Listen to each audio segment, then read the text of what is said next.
Hey, race fans, Hall of Famer Darrell Waltrip here. You know it's time to drop the green flag on another edition of Leaning Right and Turning Left with Sadler and the Senator, powered by Pace-O-Matic. So, hey, pull those belts tight one more time. Here's my buddy Hermie Sadler and Senator Bill Stanley. Boogity, boogity, boogity. Let's see what they have to say, boys and girls. I'm Virginia State Senator Bill Stanley, and I'm leaning right, ho, ho, ho. I'm former NASCAR driver and Fox Sports analyst Hermie Sadler, and I'm turning left, leaning right, and turning left with Sadler and the Senator, powered by Pace-O-Matic. Hey, Hermie. Senator, how are you? I'm doing well. I'm out your way. This is like the 9th location that we've had for our podcast over the year that we've done it, just about, right? Yep. It's our 49th podcast. 49th show. We're contracted with Podcast Eat, our friends over there, Jeff Jarrett, to do 50 a year. We're probably going to load in 51, just because I think I'm addicted. Do we get paid time and a half for overtime? I didn't work that out in the contract, Okay. So it's just a flat rate. Flat rate? Yeah. Okay, well. So how you doing? I'm doing great. Tell Hope everybody you are. where we are. We are at Sadler Travel Plaza, 2400 Highland Road in Suffolk, Virginia, the newest addition to the Sadler Travel Plaza family, as far as truck stops are concerned. And if you hear the commercials on the podcast, you know we've got here in Suffolk, over in Emporia, you say Emporier, South Hill, and down in North Carolina in Dunn. So this we purchased this location from Jimmy Haslam and Pilot Flying J in October of 2020. So we've been here a little over 2 years. Wow. And I tell you what, it's beautiful. It's beautiful. Clean. Yeah. A lot of nice stuff. I see some stocking stuffers I might have to buy before I go off to my court case in Hampton for tomorrow. A white elephant gift to Yeah, what is the white elephant anyway? Did I miss that in families? That there's That's some what we're white, doing at our family this time, first time. What is white elephant gifts? It's supposed to be you give stupid gifts to your family that nobody would ever want. That's the way I understand it. Oh, really? Yeah. Okay. So I've got two things I'm doing. Number one, I'm getting manscaped.com products, because you can go to manscaped.com, use promo code Sadler, get 20% SADLER. off, That's right. free shipping. And I have it in the car. We have the script. You're going to have to read the manscaped.com. May have thing somebody again. else that might want to read that. Oh, is that right? Yeah. Well, that'd be You never nice. know.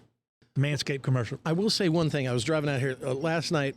I was packing the car, getting ready because I've got to come out here. I'm in Suffolk. I'm on my way to Hampton. I've got a big court case tomorrow in Hampton, and then I go back to Richmond to pick up my son's sim seat. Yeah, he's going to love that. He got him a sim seat for simulated racing. Mm-hmm. So he's going to be really excited about that. And I had to clean out my car.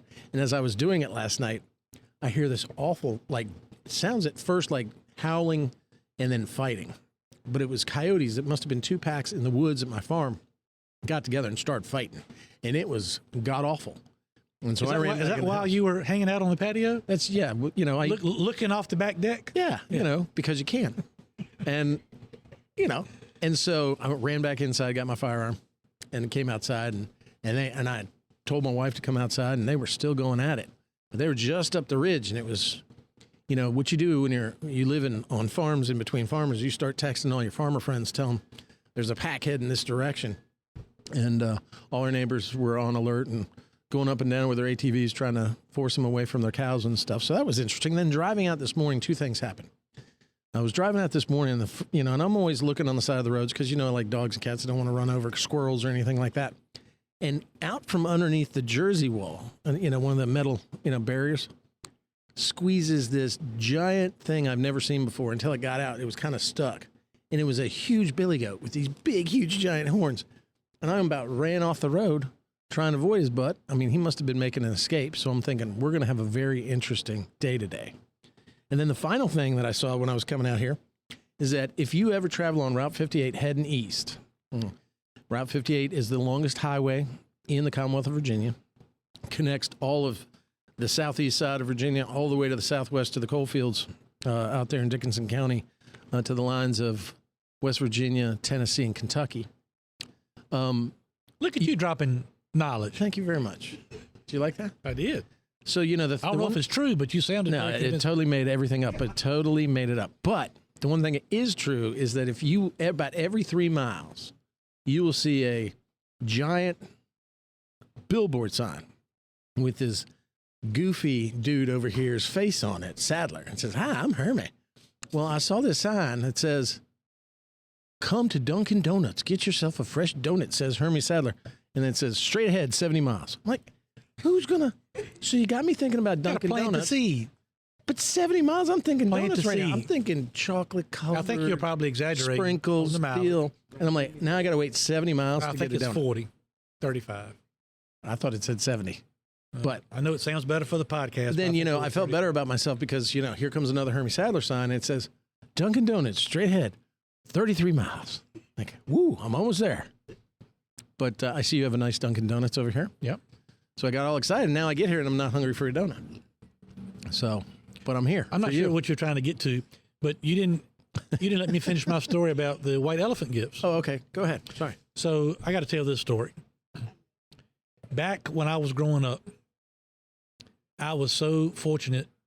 Santa Claus always came to see me and my brother and my sister. On Christmas Eve, we always had Christmas Eve dinner at my dad's mom and dad's house. But my grandfather passed away, early, as we've talked about. Right. So it was just my grandma. But also at that meeting, at those dinners, was my dad's sister and her 2 kids. And so trying to figure the right way to say this, but so on those Christmas Eve nights at my grandma's house, my dad was basically Santa Claus for my cousins because they weren't going to have Christmas if my dad didn't do it. Gotcha. So my dad would always do Christmas, so Christmas Eve night, we at the dinner at my grandma's, and my cousins were getting dirt bikes and stereos and all these kind of things. And me and my sister would be over there, and we'd get like 250 sheets of loose leaf notebook paper and black socks, or whatever the case may be. Well, because our Santa Claus was coming the next day, but still, that was kind of difficult when you're 9, 10 years old and you're looking, and my trifling ass cousin got a dirt bike. And I literally have 250 sheets of loose leaf notebook paper. Right. That was the thing. So I say all that. Well, you can't break your arm with loose leaf notebook paper. Well, it just but made you can with a dirt bike. So when I got home last night. Maybe your dad was trying to kill him. When I got home last night, Angie and I started talking. She said, "What have you done about the white elephant exchange?" That's what we're doing at my parents' this year, because you get age and your kids get older and stuff, and it's just too much. I said, "I hadn't really thought about it, Angie." She said, "I tell you what would be great." I said, "What?" She said, 250 sheets of loose leaf notebook paper. And she said, "I hope your brother or one of your cousins gets it." Yeah.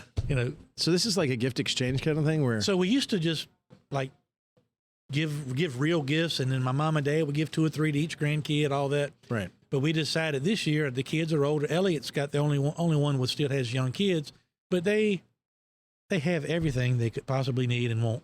So we decided this year to make it a fun thing. So I got a couple orders of Manscaped, but then I started thinking to myself, nice. What am I going to do if Elliot's son gets this gift? Because I think there's some kind of exchange. You can actually you can swap steal gifts, somebody's steal somebody's gift and do all that. So your daughter could have like a cool gift and he gives her the Manscaped. Yeah. And where are you then? Yeah. So then that'll be bad. So I'm going to do the notebook paper and the socks and no Manscaped, things of that nature. I got to decide on the Manscaped. I'll actually listen to my wife on this one, whatever she thinks, which is a rare thing for me. She's very pro Manscaped. I mean, we have, She is? Yeah. No. How do you know? Well, what I remember is when we got the sponsorship with Manscaped, and I sent you got the box as you've talked about. We got a new sponsor. My manager here, Rita, is we've pitched her the idea of coming on the podcast later. Yes. She decided she wanted to sit and observe first. She's definitely coming on now. I can feel it. So Rita, I can talk to you even though you can't talk back yet. We got one of our sponsors on this podcast is Manscaped. It's a grooming kit for men. Okay. Well, Bill signed this sponsor to be on the podcast, which is great. We'll do a commercial later, and it's promo code Sadler, 20% off, free shipping. Well, they send this gift box to my house with all these Manscaped products in it. And I'm not home. Angie's not home. So Naomi is at home. And so she's tearing into the box. And she sees grooming devices, ball toner. Yes. Actual product. Some kind of Rita. boxing shorts. Rita's moving away from you, actually, at this point. So, you know, and then Naomi's like, Dad, Yeah. what is all of this? And what's it for? So, you know, my first experience getting Manscaped items coming to the house wasn't optimal. Well, I believe that we had a conversation after that, and my wife, I had it on speakerphone, and we were on the phone with you. And I think you were at the beach with your wife. Yep. And your wife came sailing by behind him and said, there is no way that Hermie Sadler is going to read any of those ads or do any. He is not going to participate.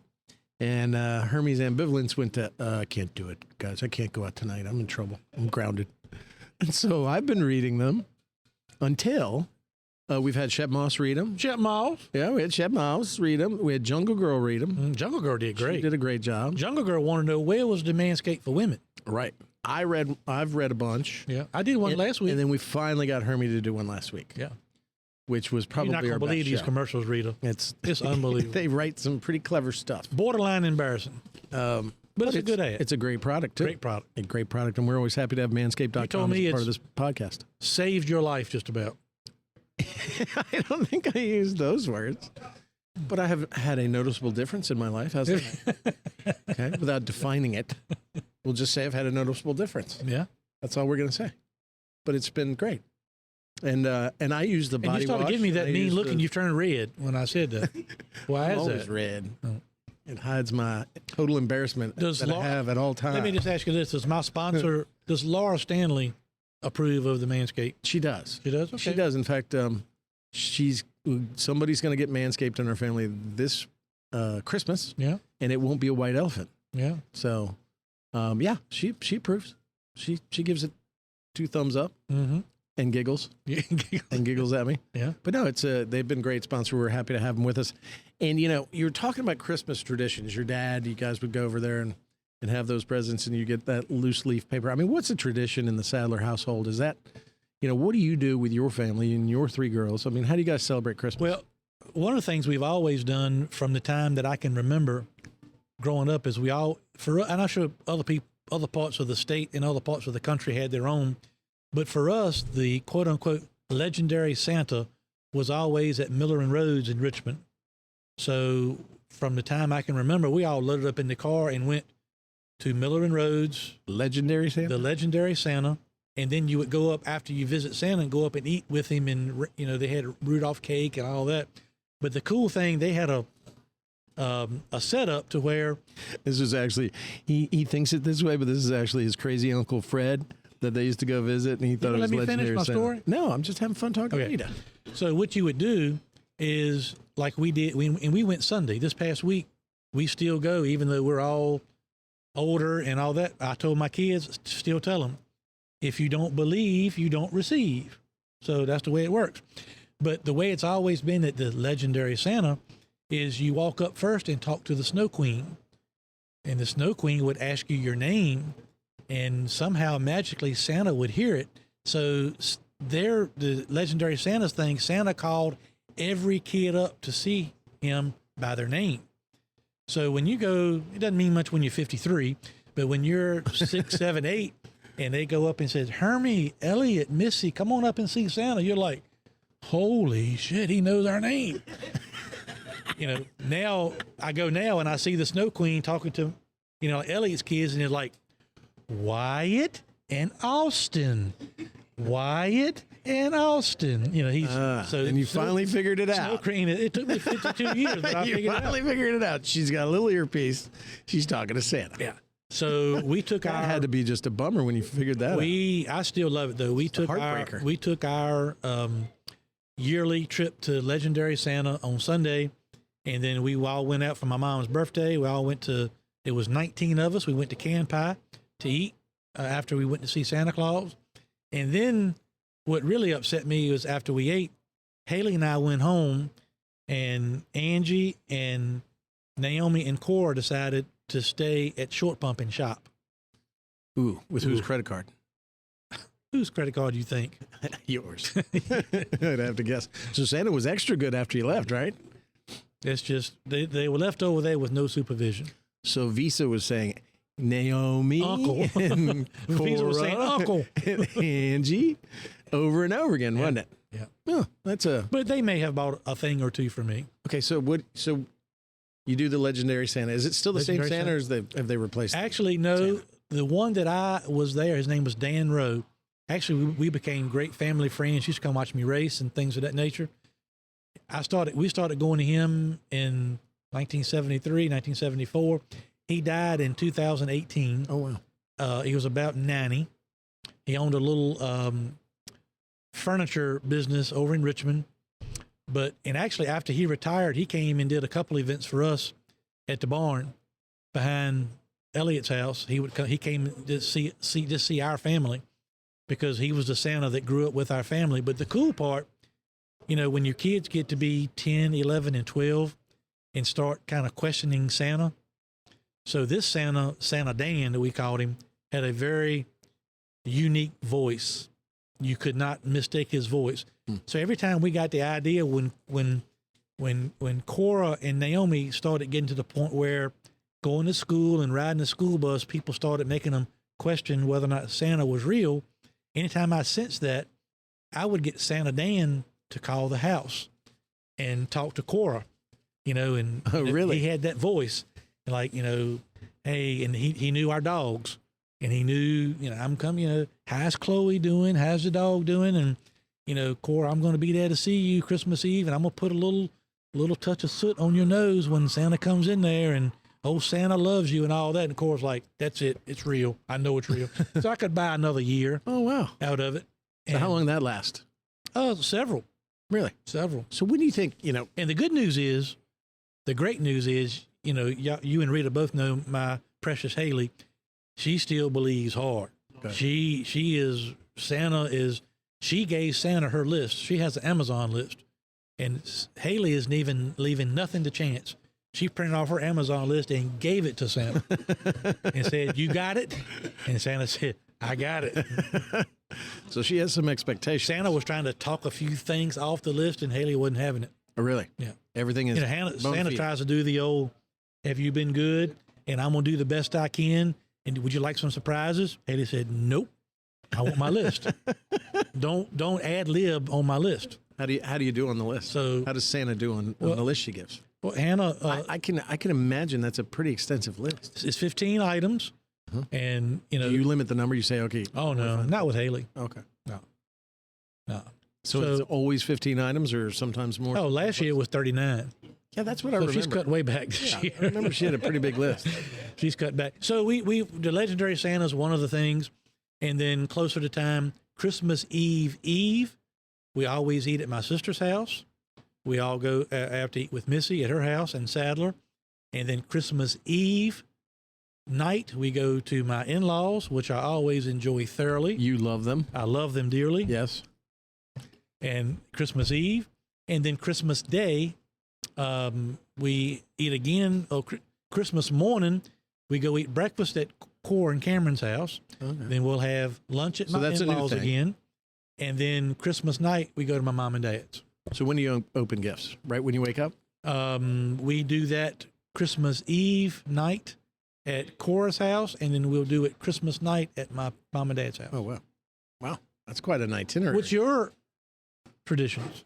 And you going to tell me how much you love your in-laws, too, while we're at it? Yeah, absolutely. That's why we text each other when we're at each other's in-laws to keep each other in the game. Yeah. So stay focused. Yeah. So it's all love. It is. It's all love. All the time. Yeah. Never stops. Nonstop. Thank God for him. So my dad was in the military, so he missed a couple Christmases. Plus he was from a very poor family. So Christmas really mattered to him, especially he missed a couple with myself and my sister and his wife. And so Christmas was like this big, huge thing and a big, huge production, especially if he was home and not on deployment, flying somewhere. Christmas would start about Thanksgiving, putting up the tree. Always had to have a live tree. When we were in Maine, we'd always have to go out into the mountain and find a dumb tree and on a snow machine and come back with it. And so that was kind of fun. But then we moved around a lot. But what we really had was just the four of us. When my dad was home, which, like I said, he only missed a couple.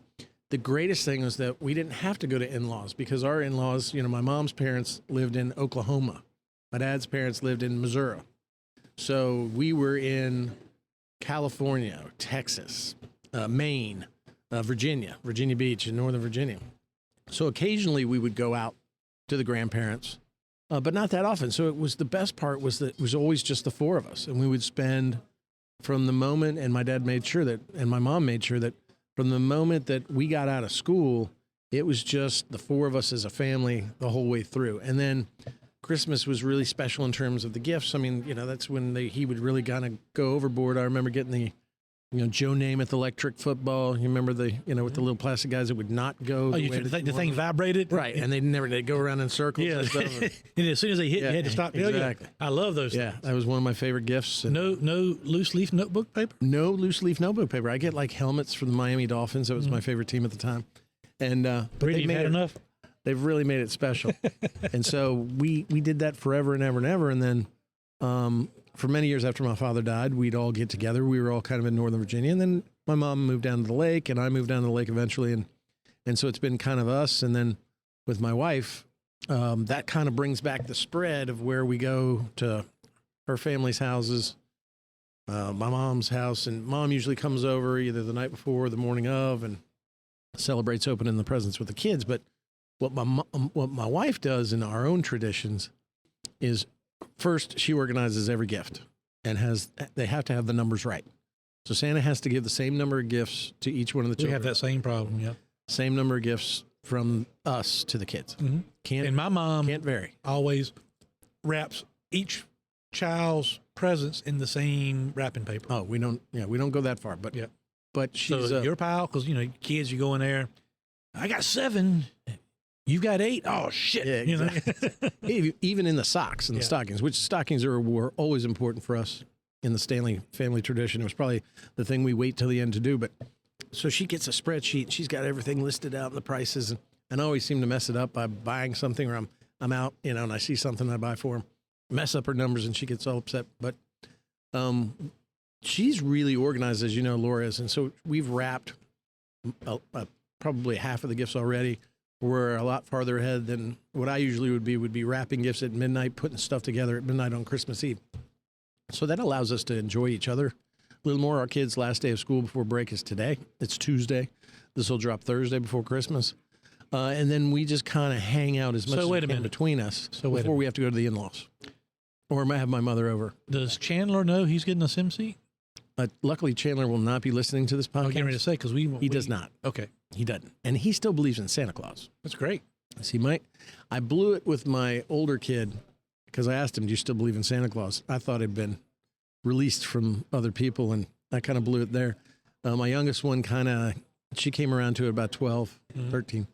My youngest boy, Chandler, he's 11. And I mean, we still have, did you guys have Elf on the Shelf and stuff? We did all that, yeah. Oh my God. Who invented that? Angie rolled over 3 o'clock in the morning. Hermie, go move the damn elf. Luckily, it's my wife's total job. Yeah. So she just gets mad at me because I'm going to sleep, and she has to stay awake until he's totally asleep so she can move it again. And then she's very creative, but she runs out of spots. That's her thing. Yeah. And he gets up first thing in the morning, and he's looking for that elf before he goes to school. And the elf has a partner, a deer called Lafayette. He names them, Alex and Lafayette. Well, I think what happened was one year Laura forgot where she hid the elf for the rest of the year. So and they had sold out on all the Elf on the Shelves. So she had to get Lafayette, the deer, the reindeer. And so he made a guest appearance and then brought Alex into the fold. And so he's been very much at 11, still believing in Santa Claus. And that's awesome, because it doesn't happen to that age all the time. We were watching some show, and most of the time it gets messed up at school or on the bus. Yes. Well, and see, that's what I hate when somebody dictates what their belief system is. We've talked about it before, but even with Christmas, I mean, we were watching a show and it said, somebody said, you only get 18 summers with your kids. And I was thinking, that's about 18 Christmases too.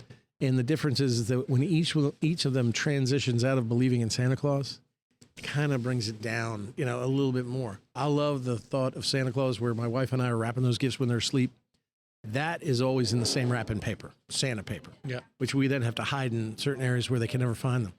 But the good thing about our older kids is they always continue to play along with Santa, and they always still get the Santa gifts. So they're getting the natural benefit by playing along, but they make it very special for Chandler. So that's one of the things. So I always look forward to Christmas.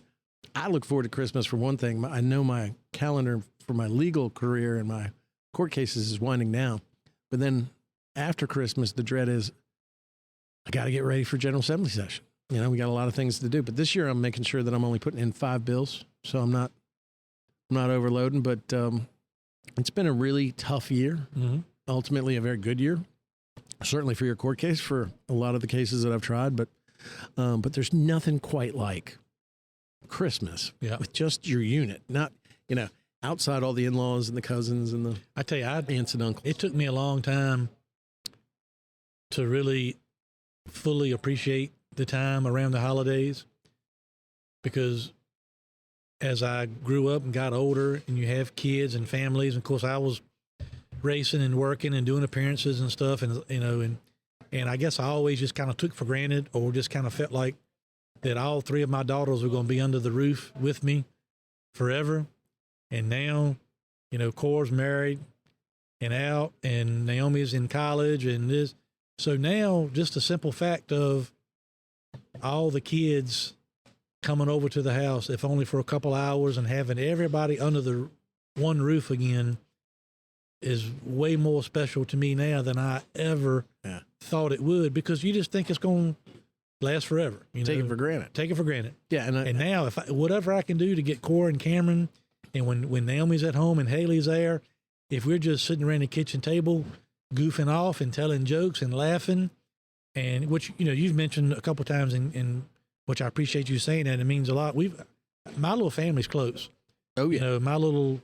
My girls have grown up, and they, to be able for your daughters 25 and 20 to want to be at home with parents and hanging out and telling jokes and laughing, and all putting the same colored, stupid looking pajamas on and all that. Yeah, we do that too. It's just really, really, really cool, because a lot of families don't have that. Yeah. And it says a lot about you as a parent, and Angie as a parent. More Angie. I give Angie more of the credit on that. But, I just never thought what the day would be like when they're not all at the house together. And there are plenty of times now that they're not. And so to have a little time here or there, and when we're all, we'll have that some, during the holidays, just everybody being there watching Hallmark Channel or whatever that I hate doing otherwise. You watch that? Sit there and do it now because that's what they want to watch. You watch the Hallmark Channel? Because I have to. You start out with everybody being happy, everybody gets mad, and we've got all these problems, and it starts snowing at the end, and everybody makes up. And that's the end of the show. Is that what it is? Yeah. Okay, because I've never seen one. Everyone. But I've turned my family this year I got the Top Gun Maverick, the sequel to Top Gun. I saw it. And I felt very compelled when I then asked even my own wife. I said, Laura, have you seen Top Gun, right? Thinking that's an automatic. And she said, absolutely, no way. So I went into one of those dumpsters at Walmart and dug down deep and found Top Gun in a DVD, and I brought it home. And so last weekend we watched Top Gun, the original movie, which surprisingly enough, I showed them a lot of old movies like Airplane and those things, and they think they're stupid. But they were pretty glued to that. So this weekend we're going to be watching the sequel to Top Gun Maverick. So very excited to do that. But we spend as much time as we possibly can together. My wife made probably 12, 13 dozen cookies. We give out cookies that she makes. Does she not know you got a weigh-in coming up soon? These are given out to the clerks at the Franklin County courthouse, and the secretary for the. When you walked in, it looked like you were about to fall off to nothing. Don't it look thinner? We got 4 layers of clothes on. It's chilly today. It is chilly today. Yeah. But yeah, we made cookies, and we made Chex Mix, homemade Chex Mix syrup. Mm-hmm. And that was last weekend, and listened to Christmas tunes, and I allowed the daughter's boyfriend to be there, which I thought was pretty big of me. Yeah. He was decorating cookies. Well, you got 2 choices in that scenario. You can let them come over and be at the house, or they're going to go somewhere else. That's what my wife said. Is exactly the way it is. I don't like either option. Is there a third? There is A and B. There's no C It's A or B. But he's a nice enough kid. Let him come over and they hang out there, or they sneak out to other places. I don't, maybe I'm not doing very well, and I only have one daughter, and yours is multiplied. But he may be the greatest guy in the world, but he's still my daughter, Right. and You have to get I'm over having yourself. a hard time. You got to get over I yourself. don't think I can. You got to get over yourself. I really don't think I can. Got to get over yourself. And the other thing I'm getting right now is because Colin, he's turning 21 here in a couple days. I've got to buy him a firearm for Christmas or for his birthday. Love when you can buy a child a firearm. Yeah. 21. And he picked a good one, a Glock 19 Gen 5. But he's moving out, and I don't like that. Even though he completely, totally all the time works as a paramedic, so he's gone like 3 days. He seems like he could be very independent. He is. And very thoughtful kid, young man, very deliberate, wants to help everybody. Very mature for his age. He is. But now he wants to buy, I let him stay in my camper for a couple weeks. He loved it at a campground. So now he wants to buy a camper. And so part of his gift is all his Christmas gifts are like camping stuff. And then I'm going to help him put the down payment on his camper that he's going to buy, like a 30. What's he going to do with the camper? Where's he going to keep it? He's going to take it over to a nice RV campsite just across the lake at the Bedford side. Not too far from you? No, not too far. They do like long-term rentals, I guess? Yeah. But even so, it's still a long time for me, even though he's like, 5 miles away, 6 miles away from my office, it's too far. Yeah. So I'm having a hard time. I guess Bill? I'm having the empty nest Bill? syndrome. What? Got to get over yourself. I just told How you. How did you do that? Angie really helped me with that because as Cora started to get old and started to not necessarily date, but have boys interested and all that, I was going to be the dad that there's no boy that's going to be good enough for my daughter. Right. And when any of them show up, I'm going to the front door with the gun and I've done that. I've done all that. And I had that mentality and You should see your prom pictures of him holding my rifle. And Angie just said, Hermie, I think your intentions are really good, but if you keep this mentality, you're going to drive our kids away from this house because, there's going to come a day pretty soon when you've got daughters that you will no longer be the most important male figure in their life. And I'm like, how can she say that? She didn't have any problem saying it. And so I had to adjust. I just said, they know what my values are and they know what's important to me. And I still had ground rules in place at my house. Yeah. But ultimately, I preferred them to be at the house. And quite frankly, when Cora and Cameron, as they started dating more and they started dating in 8th grade of high school, so they've been together 11 years, but they were never big partiers. They didn't go out to all the high school parties and all the college parties and all that. They come hang out at the house and eat. We cook and put a steak on the grill and watch TV. And with the boyfriends there. With the boyfriends there, yeah. All of them. And then Naomi's got a boyfriend named Corey, nice kid, and got a good job, works hard. Yeah.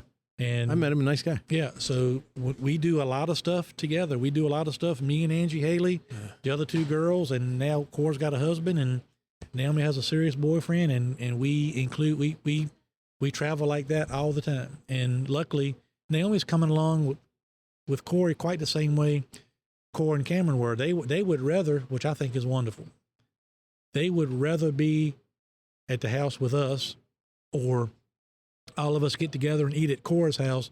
They'd rather do that than go out to a party. Yeah. So you have to look at the big picture. Yeah, and see, we were all homebodies anyway. I would rather, I have a friend of mine, Kelly Crovo, who I've known since he was 12, and he does the accounting for my firm, love him to death.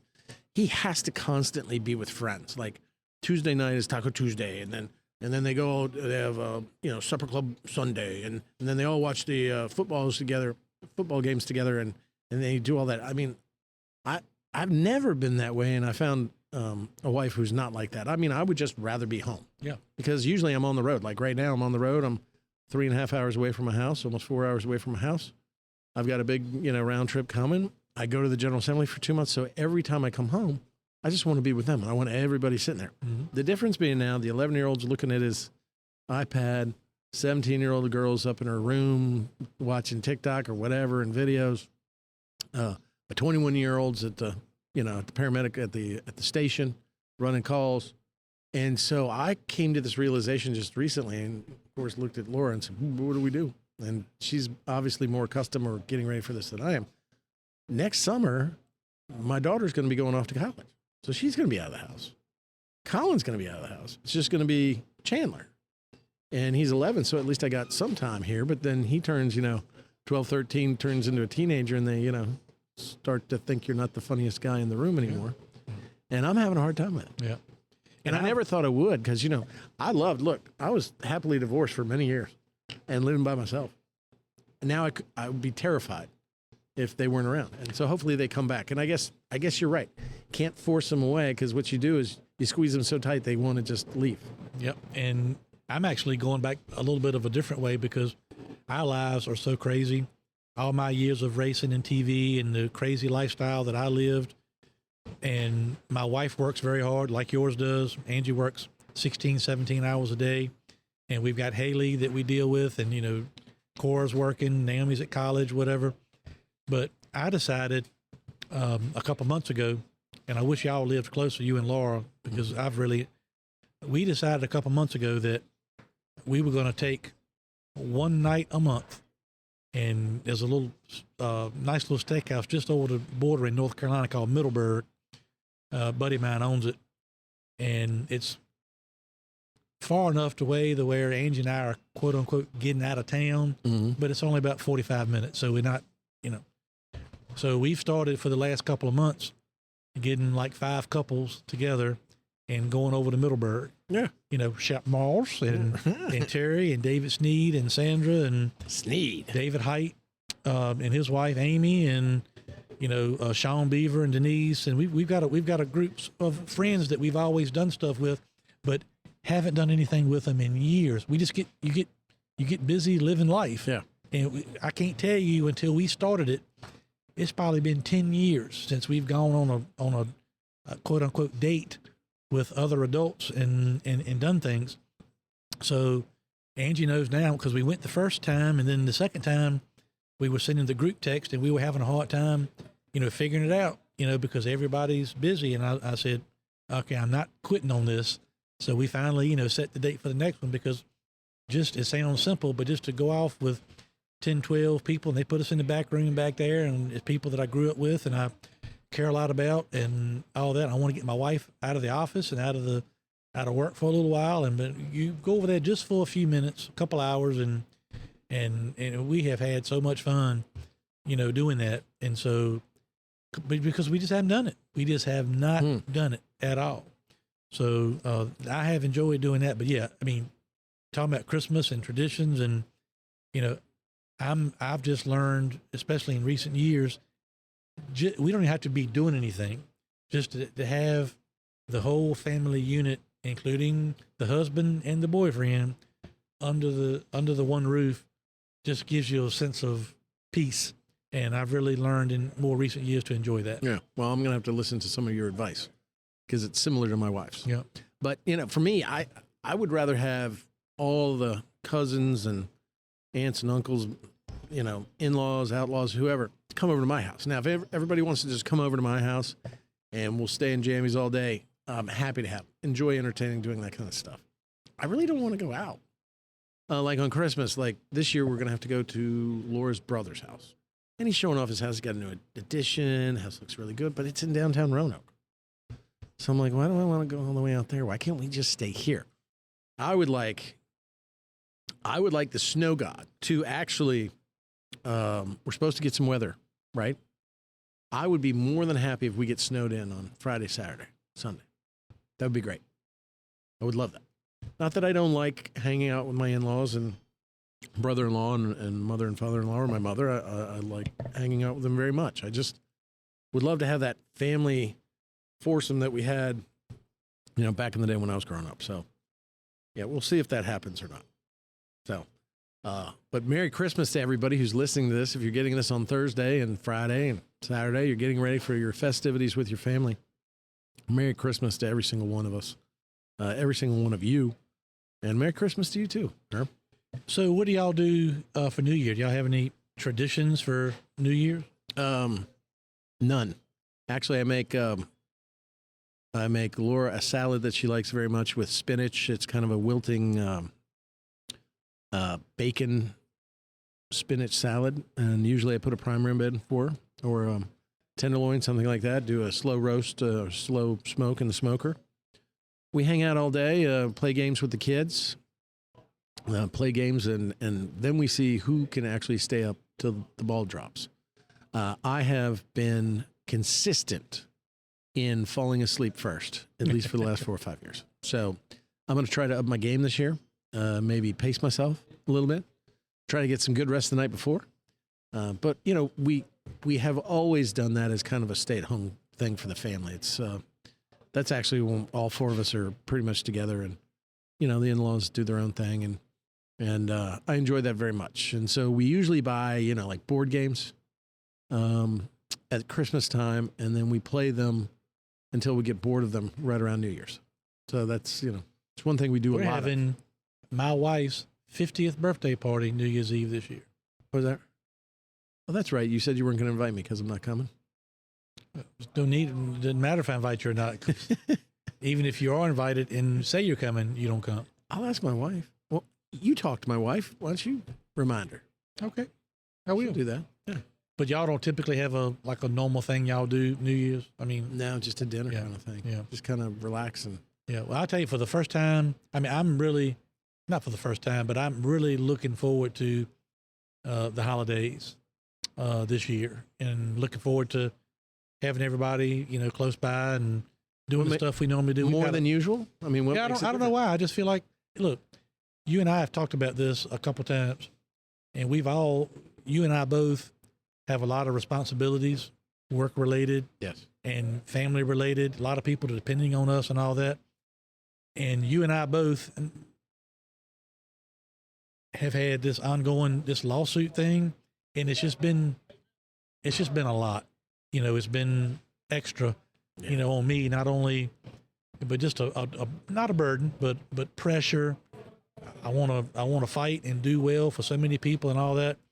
And now that we've got at least a temporary break, you know, I know still got work to do and all that, but, you know, last year just things have migrated and changed, and I've just felt like that burden has just been sitting there, and I just feel like maybe in my own mind, I've sold myself on the fact of, we got a couple months before we have to reset and go back to court and fight again. Let's try to enjoy the time at the holidays, because when I've got stuff on my mind like that, especially when I feel like I've been wronged in some way, or my family or my business or my employees or whatever, Right. I take it personally, and I'm sorry for that. So now I feel like we're at a place I think that's a good trait about you. yeah, I feel like, I mean, you're passionate. at least now we've got a couple months. Yeah. That, because you got session coming up, but in my view, I've just decided I'm going to do my best to enjoy the holidays this year, and not try to be so uptight and wound up about things that just try to give it a break. Just hit the timeout button for a few minutes. Good for you, and I think you're right. You know, and I'm going to try. I've been doing the same thing. We've had so much going on, whether it's political, your lawsuit, other court cases. I had a big major court case, federal court case up in Richmond. Run for Senate coming up. You got this political thing going on.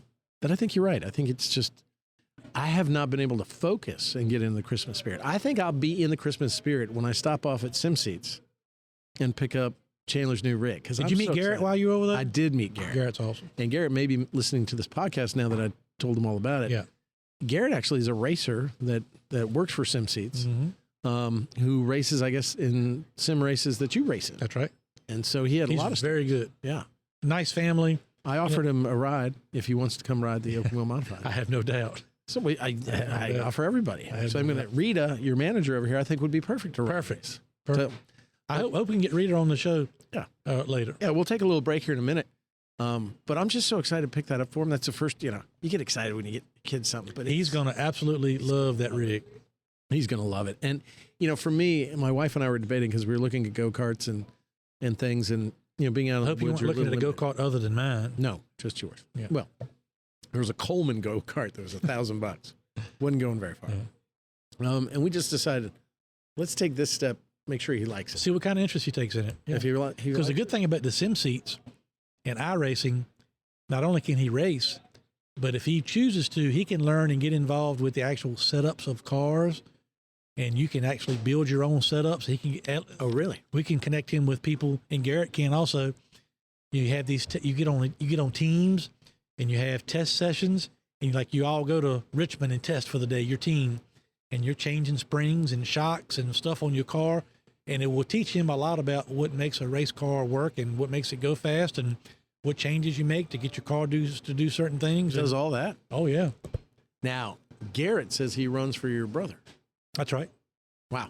And he's a right. young guy, Yeah, and he wants to get in racing. yep, yeah. He's But I very think- talented. Yeah, and he was really great to work with. And you set me up, went right over there. Yeah. He had me hooked up Yeah, they got a good group. in an hour. And but Chandler can not only race, but it'll teach him a lot about race cars, and it'll hopefully he'll eventually make it to where he wants to be on some of those teams like Elliott has, and then you've got a real team factor Right. going on. It can be addicting now, but it's more than just the racing part. The iRacing rig, gives him a chance to.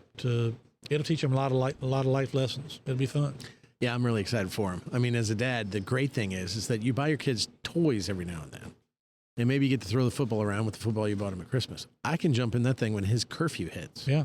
So at 9 o'clock when it's bedtime, Yeah. I'm just going to, How many TV screens you getting? You getting 1 or 3? I'm starting out with one curved one. Is that okay? 27 inch. He said that was about the biggest one. Yeah, that's basically, you saw mine at my house. Yeah. That's what I've got. Now, all the real fancy ones have the three screens. Like 100, yeah, yeah. I don't have that. 120. I don't do it enough, and Elliot has that, but I don't.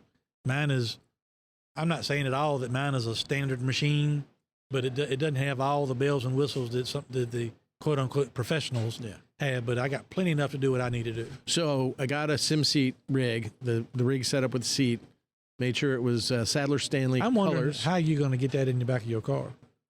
Garrett assures me that it will fit in the back of my car. Yeah. He said he got into a much smaller car. He assures me. And Mac is waiting on me tomorrow to come pick it up. But we made sure that we Sadler Stanley, black and yellow and orange. So they did all that. They customized it. And I decided not to go for the 3 screens. Now, the 3 screens actually give you side views. Like Side out views, the that's right. net window and out your right-hand side. So as Garrett said, you can actually see if somebody's washing up on you instead of just feeling it and going that way. But I figured if he gets into it, then I'll adjust it and get a better stand for the. He's got enough to decide if he likes it or not.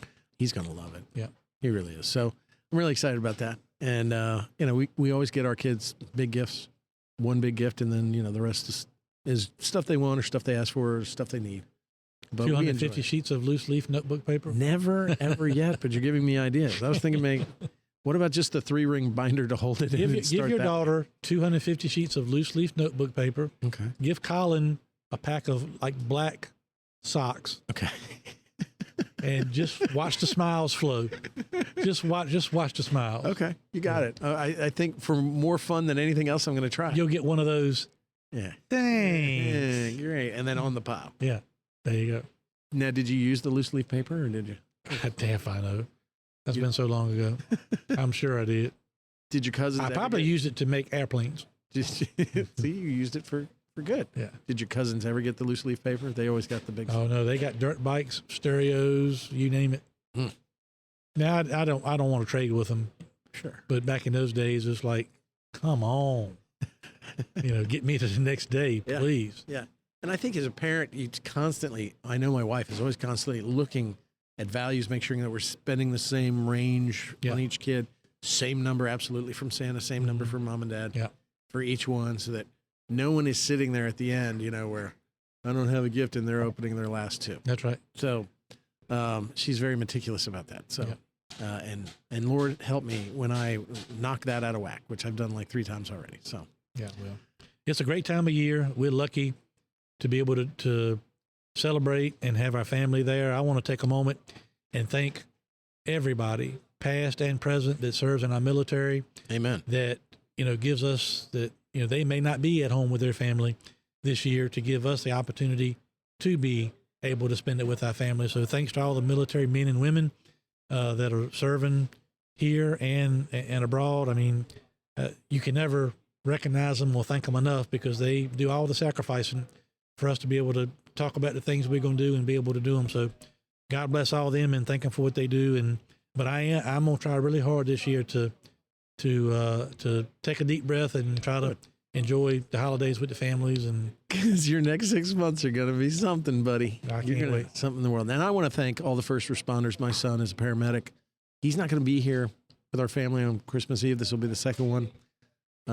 Younger guys, I guess, draw that kind of duty. But every single person, whether you're hospital personnel, running the rigs, taking care of people, paramedics, emergency medical technicians, all our firefighters, our police officers, and thank you for what you do and for making 2022 a good year. It's, it's a crazy world. It seems to be getting crazier, but the fabric and the foundation and the things that hold our society together are those men and women that go and leave their house every day sometimes and don't know if they're coming back. And for what they do in sacrificing themselves and their time with their family in order so that others may be safe within our community, that is the highest service that we can do as citizens for each other next to military service. So I thank all of those first responders. I hope they have a wonderful 2023, and thank you for an incredible 2022.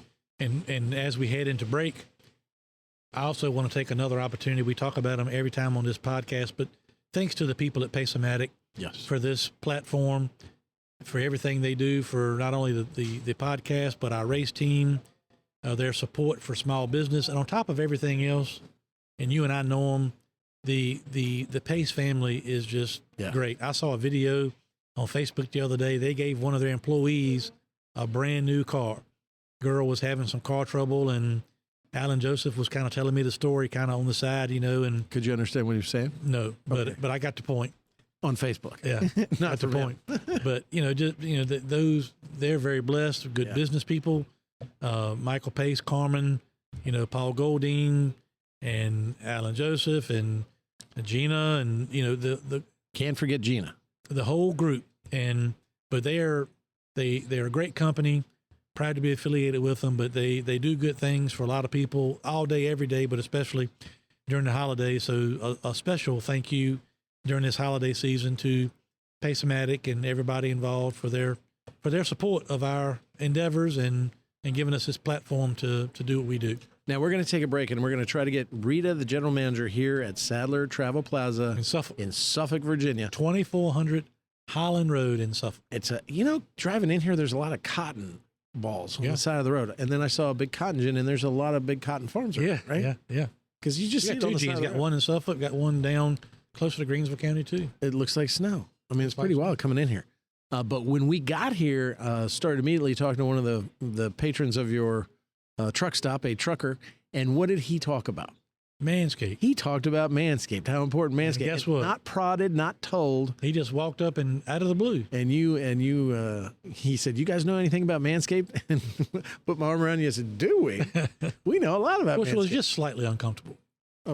What, my arm around you, or talking about? And talking about that at the same time. At the same time, okay. Yeah. But we definitely told that truck driver, and all our truck drivers were very grateful of moving the supply chains and making sure everything we have a gets to where it Manscaped needs to commercial be. coming up after the break. He knows now. Sadler promo code at checkout to get his Manscaped equipment. 20% off, free shipping. Yeah, wasn't that amazing though?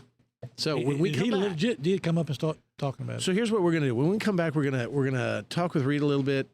Rita's gonna read the Manscaped commercial, and then what I'm gonna ask you to do is I'm gonna say, Hermie, pick your favorite guest that we interviewed during the year. We're going to do a little flashback. Maybe we're going to do it this week and maybe next week, because we got a lineup of so many new guests coming in next year. We're going to be at the General Assembly. When we kick off the 2023 Leaning Right and Turning Left with Sadler and Senator podcast, we have got a lineup like we have never seen before. But as we end it, we need to also look back, and we have this incredible library that you can get on Spotify and iTunes and anywhere you get this podcast.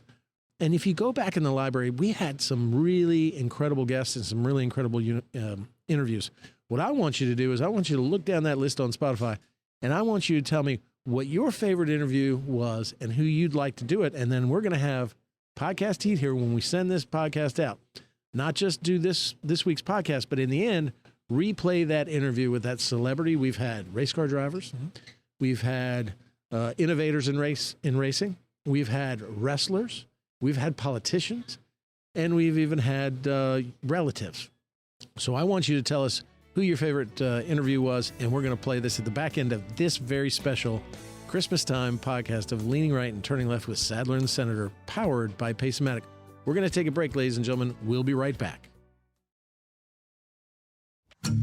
Hi, folks. This is Hermie Sadler. Thanks for listening to our all-new podcast, Leaning Right and Turning Left with Sadler and the Senator.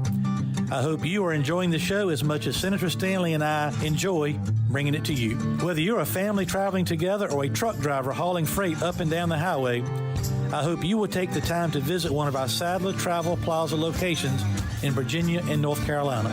Sadler Travel Plaza locations are licensed dealer locations for Pilot Travel Centers, and we also carry Shell Motiva petroleum products for our four-wheel friends.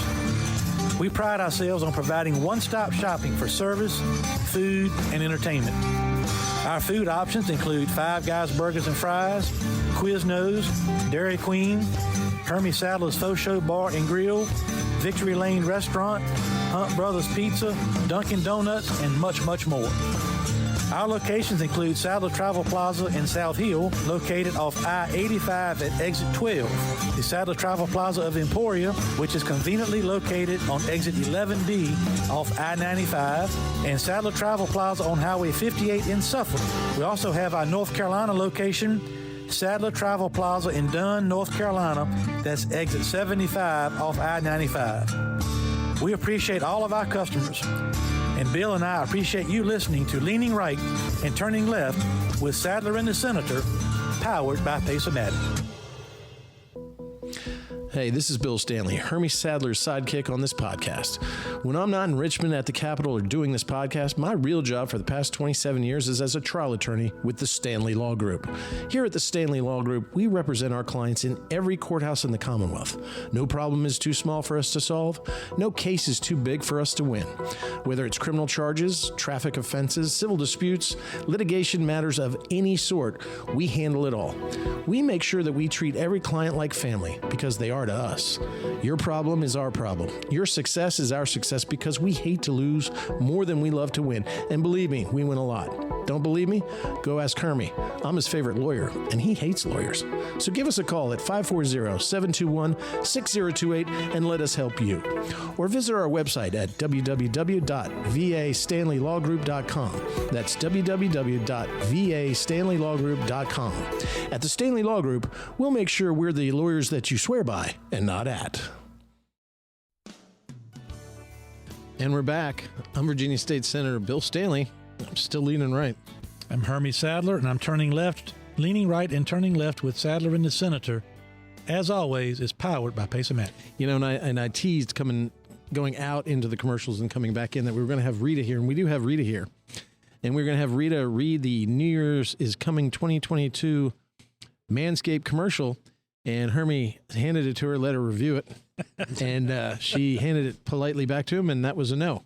So actually, we're going to have the second reading of the Manscaped commercial in a row by our one and only Hermie Sadler. I'm going to read this, but I'm excited to have Rita on the show. She is the manager here at the truck stop, Sadler Travel Plaza in Suffolk, and we can't wait to hear from you, Rita, all the kind things you have to say. About you?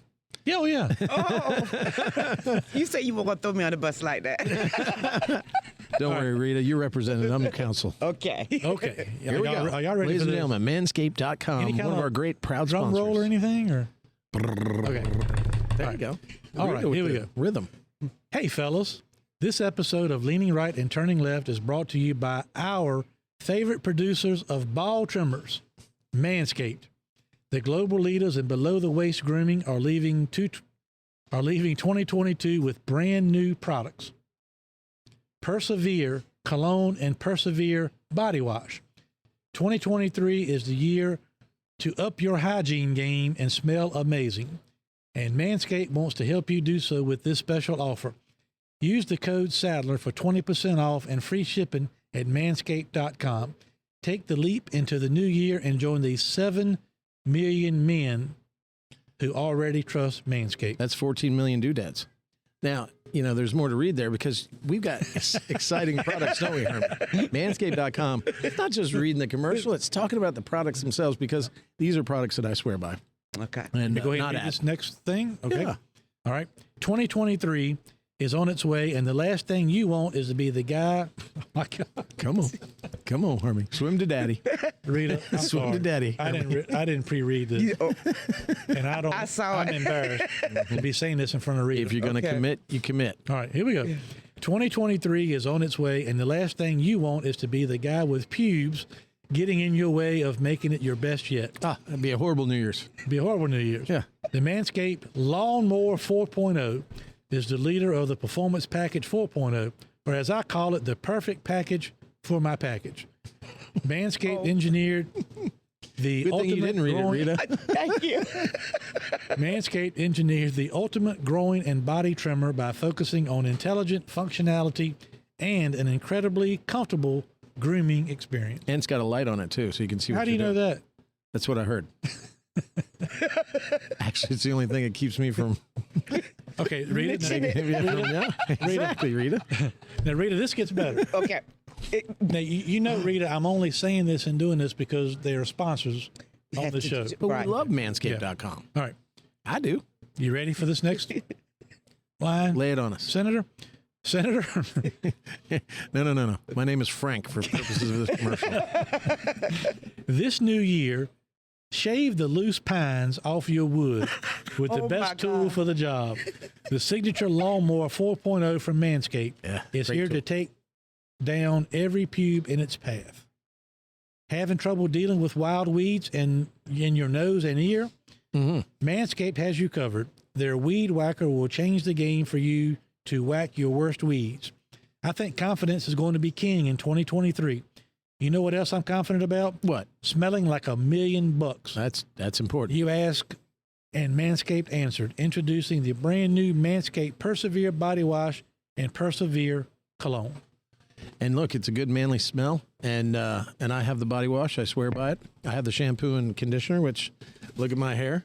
Yeah, perfect. Like Yes, just impeccable. laying Right? there. Yes. That's manscaped.com. They're shampoo and conditioner. So I swear by it. And so should you.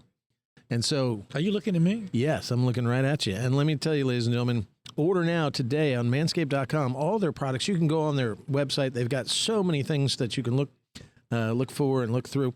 Right now, Hermie's looking around at all these truck stop customers, all these truckers, wondering if he's embarrassing. We had a himself. trucker come up to us earlier. and Yeah, we just did. Started the But conversation. make sure when you go to manscaped.com, get that 20% off by using promo code Sadler, SADLER. That's promo code. Sadler, SADLER. Get 20% off and free shipping and handling anywhere in the world to deliver these Manscaped products, not just for yourself, but maybe for your friends or anybody out there that you think needs to be paying more attention to their personal grooming habits. So, Rita, I got you off the hook. I read it, so you wouldn't have to. Okay, thank you. So, if a woman were to get a Manscaped kit, Premium Package 4.0, and give it to their significant other, do you think they would get it? You think they would get the hint, or would they get mad? They would get mad. Not the right answer. Right? No, I think it. I mean, but they want to know why you want to give it to them. Well, men always expect women to be dolled up, have their nice hair smell pretty, right? Right? Well, we bear some responsibility to do that. As You're well. supposed to. Absolutely. We can't sit there and just put it all on our significant other, our wife. Men have to take charge of their own habits and their own grooming habits. And what a better way to do it than manscaped.com. Manscaped.com. Well, thank you, Manscaped. I need to get some for my husband. There you go. See? Promo code Sadler, you get 20% off. off. And free shipping. Free shipping. Now, if I order now, can I get it by Christmas? Sure.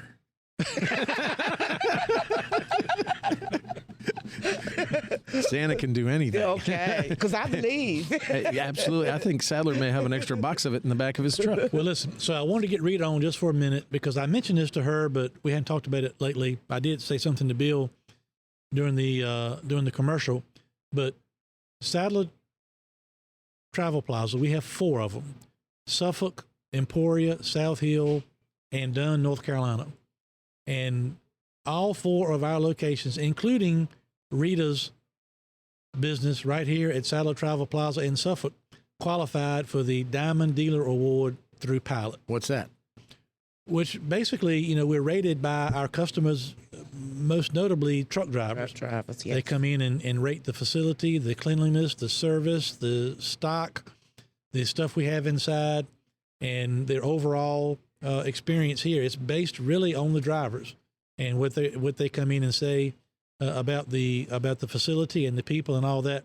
So I just wanted to congratulate you, Rita, and your staff and your team.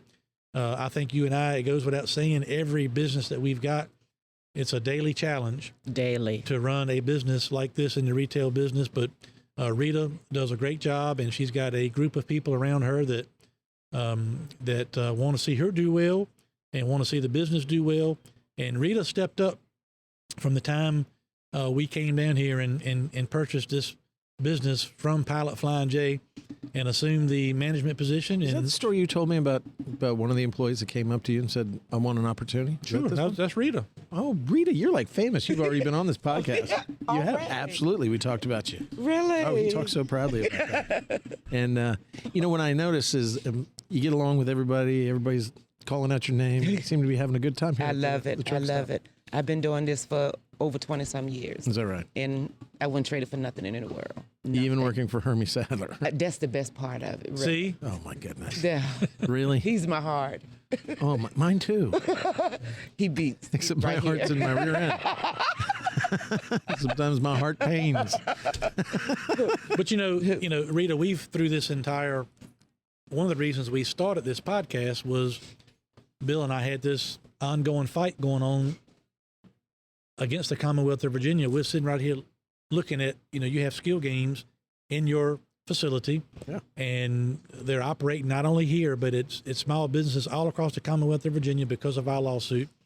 And it's important because you know more than most how every slice of the pie, every piece of revenue that we generate in this business, including with these games, is vital because vital. it's a this is not an easy business to be in To make money. or to manage. So what, in your view, are the biggest challenges that you have as a day-to-day operations manager at this truck stop? I would say it would be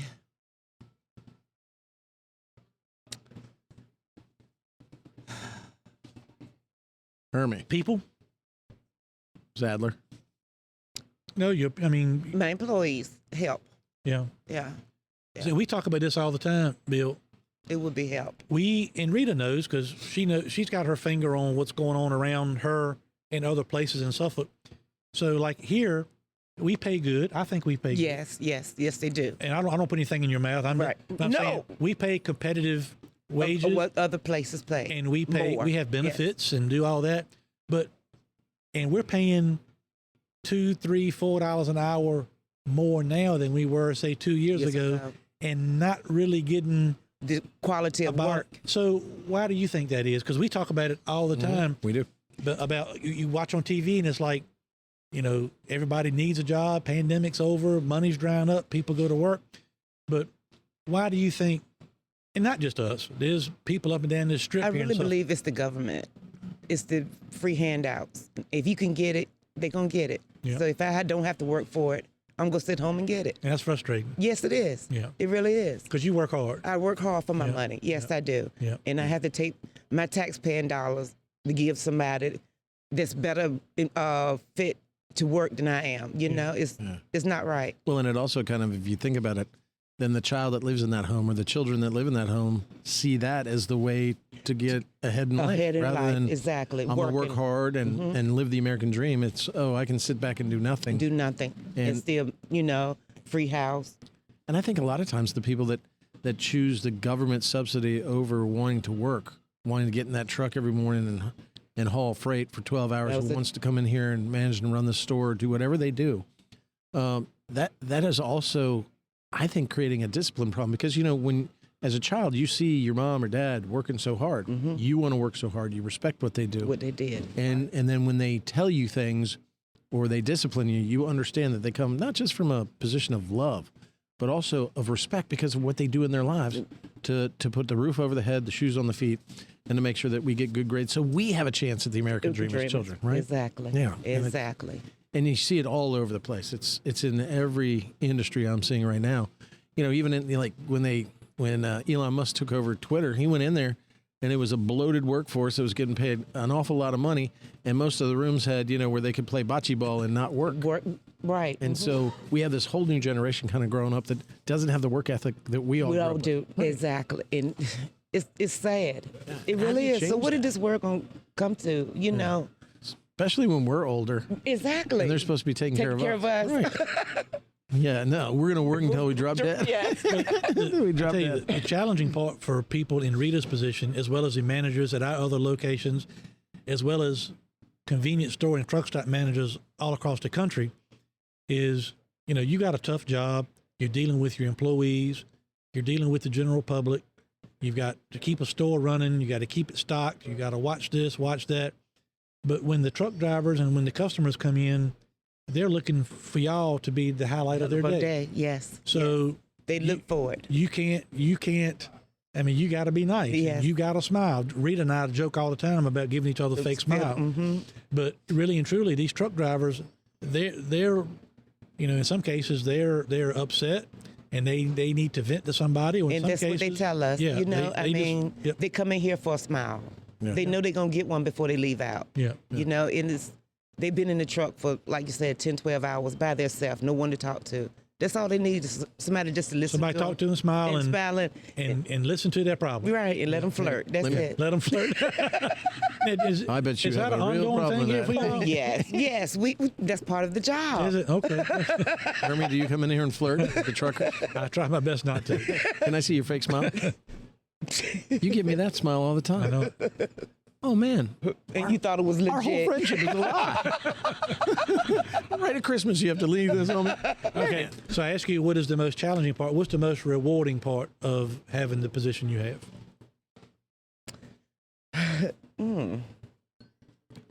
Have I stumped you? Yes. There's nothing rewarding about working for Sadler Travel Plaza. The Dunkin' Donuts, I don't need to eat that. 70 miles away. The rewarding part is now I can afford to have my own home. Well, good for you. And you did get your own home, didn't Yes. Yes. Yeah. Wow. Yes. First time homeowner? Yes. That's so awesome. 2 minutes up the street. Is that right? Yes. So now you can sleep right to Now, the what did last you- minute and come into work. So what'd you do before did you rent? Yeah. Yeah. Yeah. And what made you decide or want to, and I don't know this story. No. What made you decide to want to buy a home? I was making the money to afford one. Mm-hmm. I couldn't afford it what I was making. Mm-hmm. So You know what? Hermie making dreams come true. Well, yes, he did. I will He tell really you did. this. I will tell you this. And Well, you've been an inspiration for him because he talks about you. no, really, Now really, I finally met truly. you, Rita. Yeah. That's the most rewarding part of someone in my position Yeah. is being, and we don't give Rita anything. She earns it.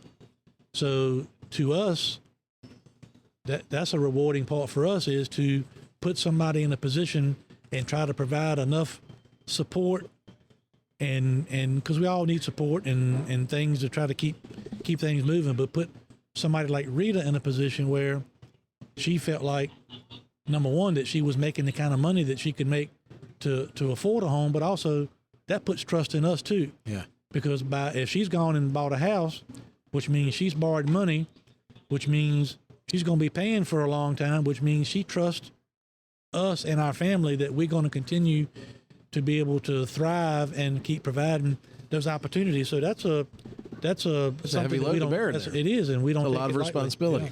And that's, Yeah. but I see that with a lot of the employees that work for you. They've worked for you for a long time. Yeah.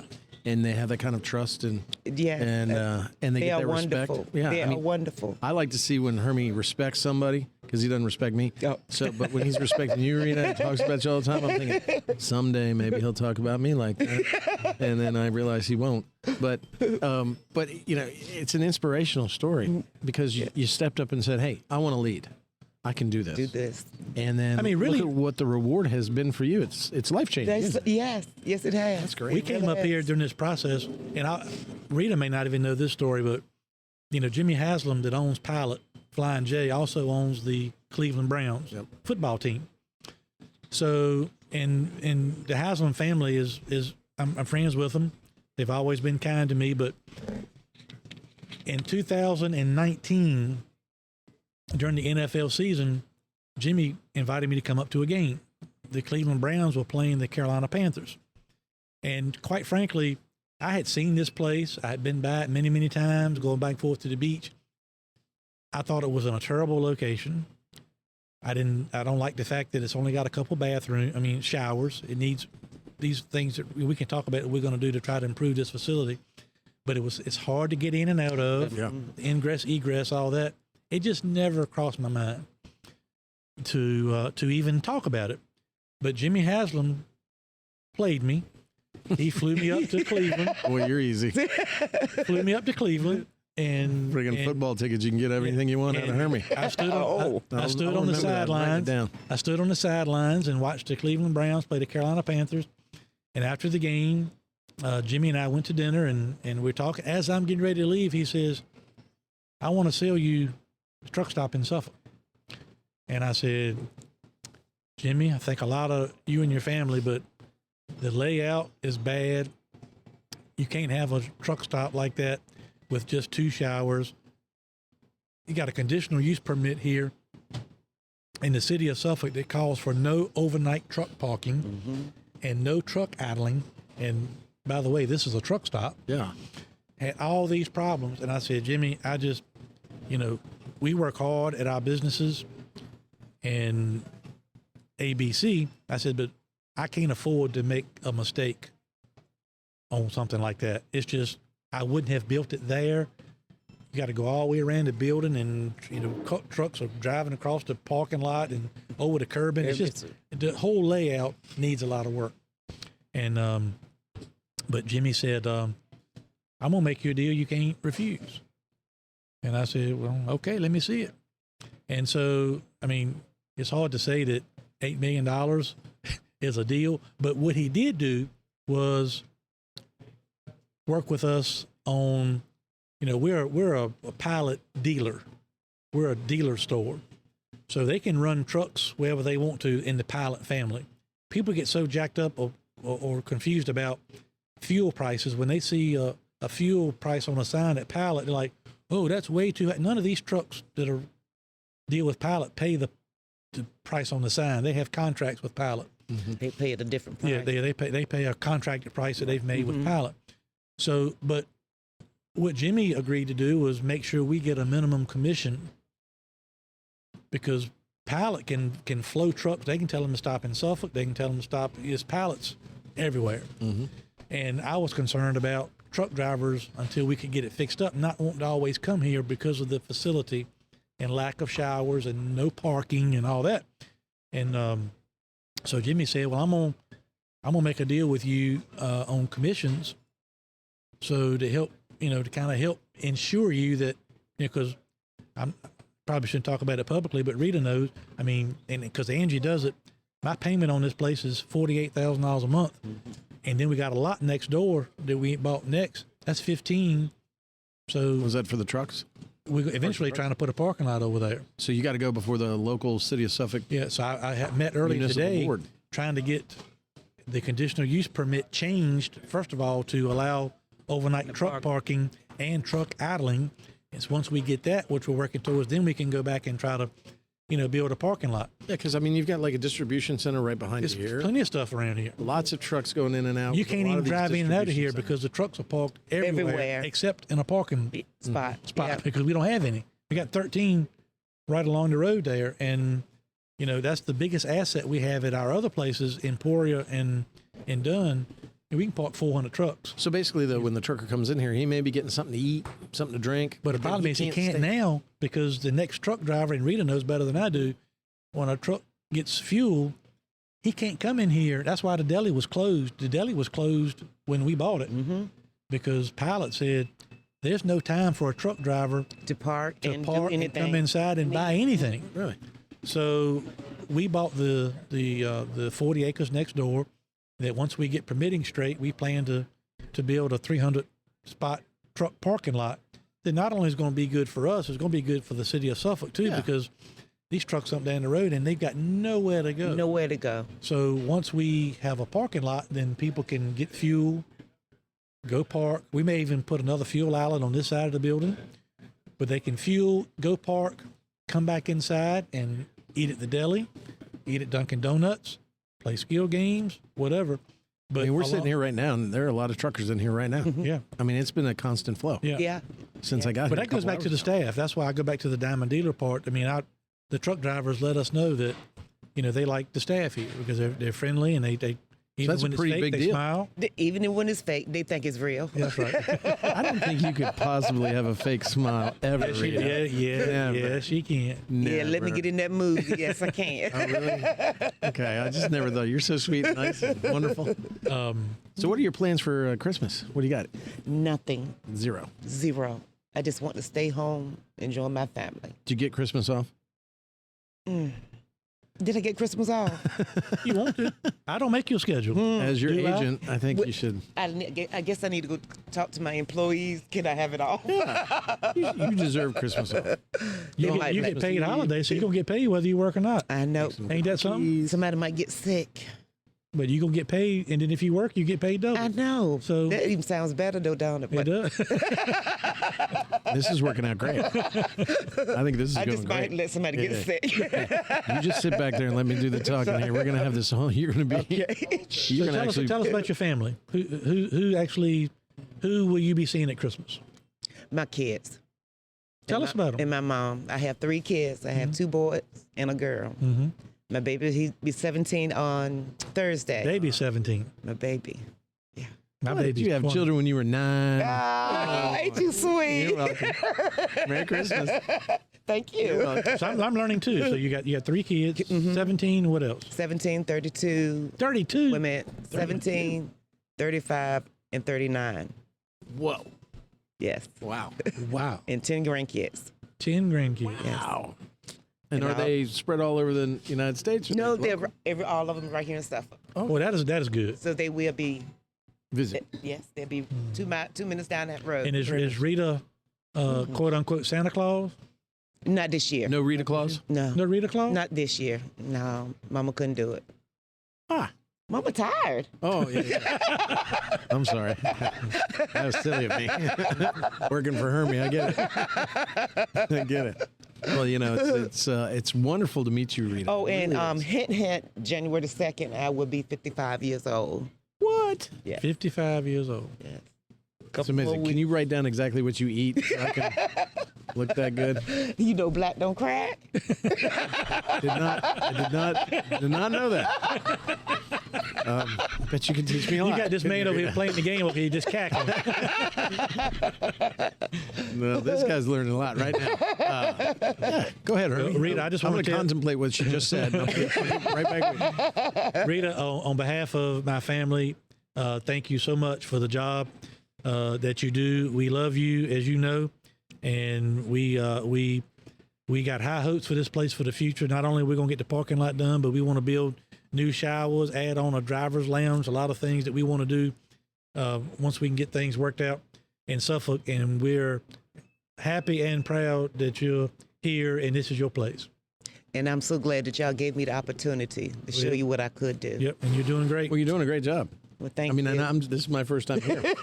And you can just tell the way that the staff responds to you, the way the truckers respond to you, and the gleam in Hermie's eye, the twinkle even. Let's go Christmas here. The twinkle in twinkle in his Hermie's eye eye. when he looks at you, Rita, and he sits here and says, Rita. I mean, that's a great thing. Look at And it, she's it is. wearing bells on her shoes too. It There hadn't you go. always been a joyride. No.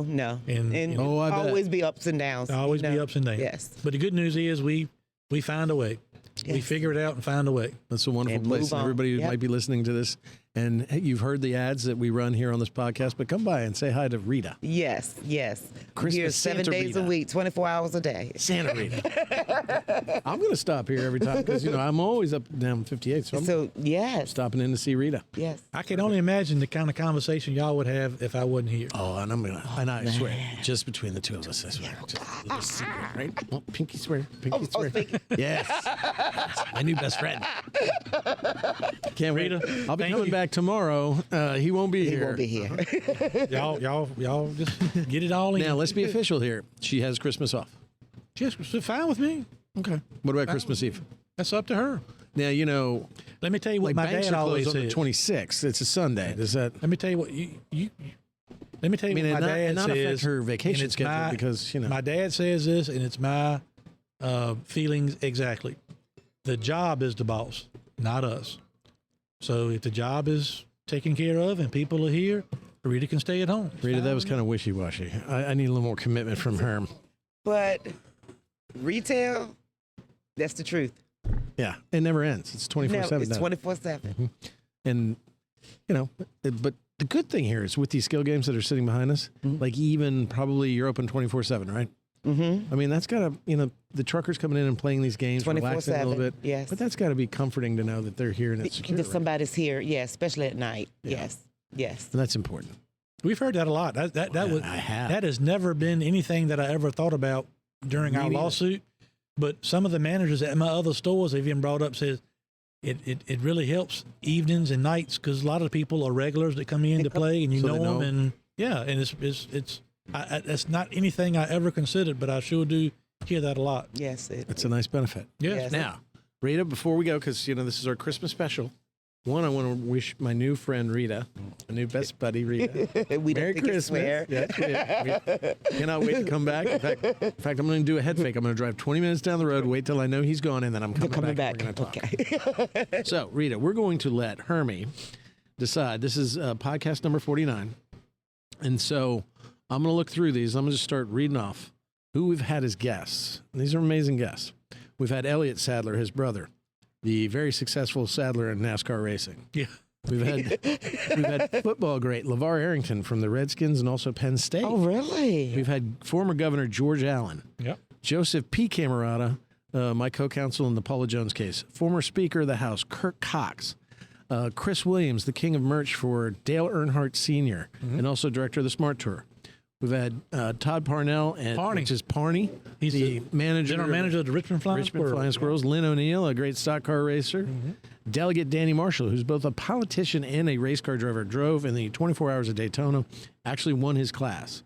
Let's see. Let's go. Oh, the Rocket Man. We had our driver, Ryan Newman. He was in one of them. We've had, are you into wrestling, Rita? I used to be. Okay. You remember the big giant guy named Kane? Yes. Okay, well, I didn't.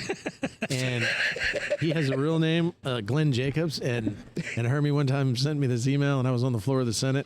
And he goes, oh, we're going to have Mayor of Knoxville, Tennessee, Glenn Jacobs on. I said, really, Hermie? Your Rolodex, your fancy Rolodex for having some dopey mayor from Knoxville? He then sends me a picture of Kane, like in the mask. And I said, just have him come punch me in the throat. I'm sorry. I apologize. He can punch me in the throat when he gets here. But we had him. We had Chris Rice, who worked for the Sadlers in racing and also he's now runs at Colleague Racing. Yeah. We've had Ron Shirley, Lizard Lick Towing. You ever see that Lizard Lick Towing? What did they The call it? TV show, Lizard Lick Towing TV show. He was crazy. Yeah. Listen, Lipton. Ronnie Show. Yeah. And then we had Lieutenant Governor Winsome Sears, Winsome Earl Sears. really? She was awesome. We had former NASCAR She loves driver. me almost as much as you do. Yeah. No, nobody Well, can do that's that. pretty high up there, man. Yes, it is. Former NASCAR driver and friend of Hermie's, we call that FOH, and current NASCAR sportscaster, worked with Hermie in both, Phil Parsons. Yep. We had Kenny Wallace, former NASCAR driver. Yep. We had this one in May when Hermie gave the sad story about how Dwayne "The Rock" Johnson let him down, and we all cried. It's really moving. You need to listen to that one. Cost me a lot But of there's money, no too. guest on that one, yeah. And then Brett Griffin, who's a world famous spotter for NASCAR. He was an interesting interview and one of my favorites as well. We had a couple guys from politics to give Hermie some Here's running for office 101. Here's one what Rita will have a comment on. The one where the title is Joe Biden tells small business gas station owner Hermie Sadler to lower my gas prices. He said, higher gas prices are your fault. That's right. And then we had WWE Hall of Famer, the Road Dog. Remember him? Jesse James from Degeneration. Brian Sex, Jesse- We had Carolina Tar Heel legend Tyler Hansbrough. Yep. We had WWE Superstar Hall of Famer Mickie James, Really? female wrestler. She's Now, who awesome. does she love? Who got her on? She loves the Stand Man. She loves me because I represent her mama. Her mama, I didn't know, was one of my clients in the Mattaponi tribe here in Virginia, who was who had been wrongly charged by the Mattaponi chief, and so I represented her mother and got her mother acquitted of a court case. I didn't even know it. It's a really good episode. You got the great interview that Hermie snagged with Dale Earnhardt Jr. And and then we've got Rita, I'm good. You out there? you got Double J, Jeff Jarrett, our boss. Yep. He's WWE Hall of Famer, Double J, the guy with the guitar. Michael Waltrip. Yep. You've got John Raymer, who saved all the beagles. I don't know if you saw the news, Rita. One of the things I did was we had a place in Cumberland that would breed beagles for painful experiments. Would kill them. They'd breed them and kill them.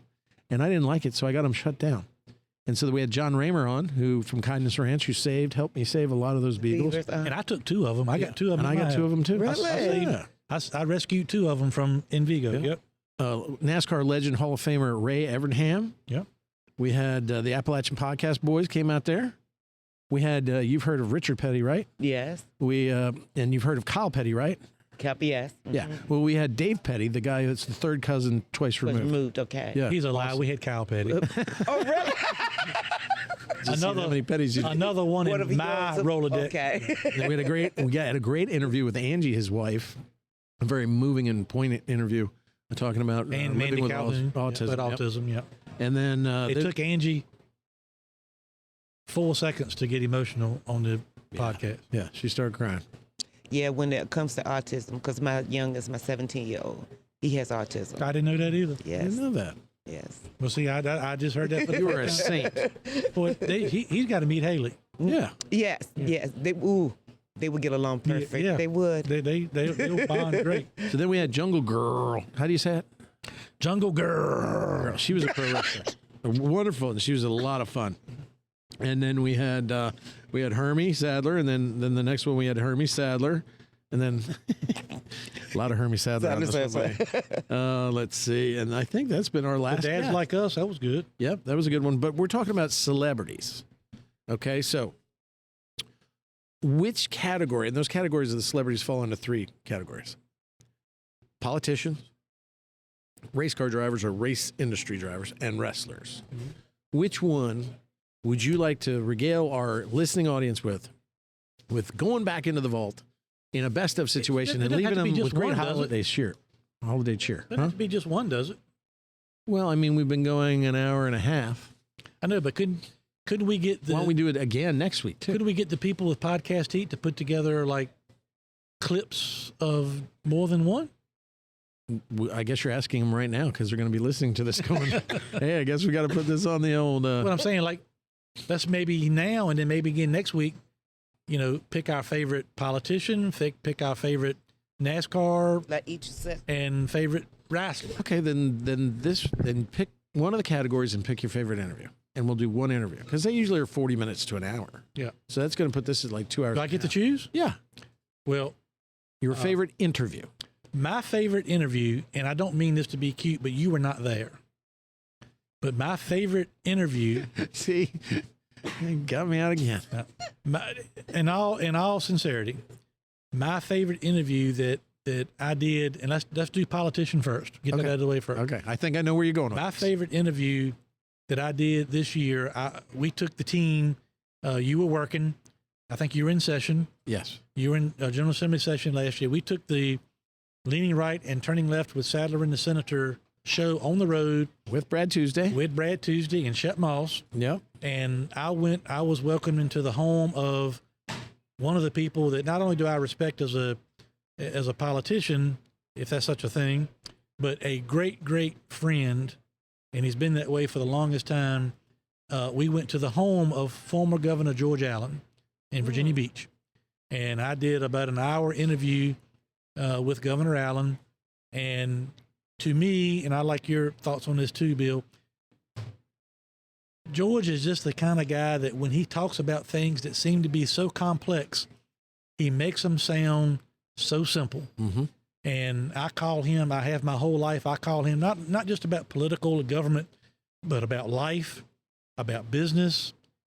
Probably outside of my dad, George is the guy that I call because he's always got a different perspective or better, like this whole thing that we've been going on with our lawsuit and, you know, all the casinos and all the lobbyists and all the things they Politicians say. up your backside. And George just says, it's the free market system. Yeah. You got to preserve the free market and free enterprise, and people are supposed to be able to decide themselves where they go spend their money. So he just has a matter-of-fact way of talking. So I have to say George Allen. Rita, I know you're going to listen to this episode. You're going to go back in the vault. You're going to listen to every episode because every single one of them, I'm hilarious. Okay. And he's really funny too. But I'm hilarious. But, so is this your final answer? Final answer for what's going to go on the end of this Christmas special? On the political side, which is the first subject matter, I really enjoyed not only spending time with Governor Allen and Susan at their home, but I wish everybody who's in a position to govern in the Commonwealth of Virginia, they need to listen to it again too. He's got a great message. So, ladies and gentlemen, we're going to break right now. And when we come back, the podcast Heat people are going to reach into the past and bring that interview with former governor of the Commonwealth of Virginia, George Allen, who I love very dearly as well. He brings a lot of people together, has a very inspirational interview, even with me not there. Hermie manages to How could they do that? I know. Oh. Hermie manages to pull it off. I know. Thank God we haven't done that many times. I might have been lucky. As they say, even a blind pig gets a truffle every now and then, right? Rita, I want to thank you. Merry Christmas to you, my friend. Merry Christmas, and thank y'all for having me. You are quite an inspiration and enjoyed every single minute of this. And we're going to have you back on again. But I'll be back in about half hour so we can talk crap about her. Yeah. So, ladies and gentlemen, we're going to take a break and then coming right back for your Christmas spectacular special as we celebrate the birth of our Lord and Savior, Jesus Christ. I hope every single one of you has a wonderful Christmas with your family. And we're going to be right back with Virginia Governor George Allen. I'm Virginia State Senator Bill Stanley. And ho, ho, ho, ho, ho. I'm leaning right. And I'm Hermie Sadler, and I'm turning left. I encourage everybody, if you live, work, or govern in the Commonwealth of Virginia, pay attention to Governor George Allen. George Allen's in the house. God bless you all. Stay tuned. We'll be right back. Can you believe it? It's finally here. It's the most wonderful time of the year, unless you get stressed out about how to pay for it. SaveWithConrad.com can help you make this the best Christmas ever. You won't make a house payment for the next 2 months. That's right. Skip your next 2 house payments and use all that cash for your extra holiday expenses. And come next year, you're going to have a lower monthly payment. Don't put Christmas on a credit card. Pay your credit card debt off at SaveWithConrad.com. NMLS number 65084, Equal Housing Lender. SaveWithConrad.com. I'm Hermie Sadler. This is another episode of Leaning Right and Turning Left with Sadler and the Senator. Tonight, I'm on location for the first time. We've moved the show on the road, and what a special night this is for me personally. We'll have a lot of fun tonight. Been waiting for this one a long time. My guest is the 67th Governor of the Commonwealth of Virginia, George Allen. Governor. Good to have you here, Hermie. Welcome. We call our place here, Susan and I, we call it the Oasis. So you have friends in low places. The elevation's about 11 feet. 11 feet. 11 feet. So it's low places. I'm Senator Stanley is in session back in Richmond, dealing with the business of the Commonwealth of Virginia. So we're on location. First of all, thank you to you and your beautiful wife Susan for opening up our home. You got to admit, we got a professional crew. This is a heck of a crew. Some have flown in all the way from Atlanta. Atlanta? We got people from Atlanta, Kentucky. I brought one bum from East Shepmoff from South Hill. That's fine. So we got got it all covered. The best of America. The best of America. All of it. So we want to cover a lot of ground tonight on the podcast. We'll cover some football. We'll talk about some NASCAR racing. We'll certainly talk about some politics and everything in between. But I want to start out with, obviously, you're known for your time as governor, time in the Senate. But to start with, tell our listeners a little bit about what life is like today for George Allen and Susan, and what occupies your time now. Well, we're really happy. We moved down to Virginia Beach from Northern Virginia in 2019. and the taxes are about 15% less here. Gasoline that you care about is about 15 to 20 cents a gallon less. Insurance is much less. There's a lot of freedom-loving people here, good weather, and there's a beach. And so we love being here. I'm on a board of Armada Hoffler, the publicly traded company on the New York Stock Exchange. I also am Reagan Ranch Presidential Scholar for the Young Americas Foundation. And that entails the Young Americas Foundation is focused on young people, folks in high school and college, to make sure they know about Ronald Reagan and those principles of free people and free enterprise and positive, constructive ideas.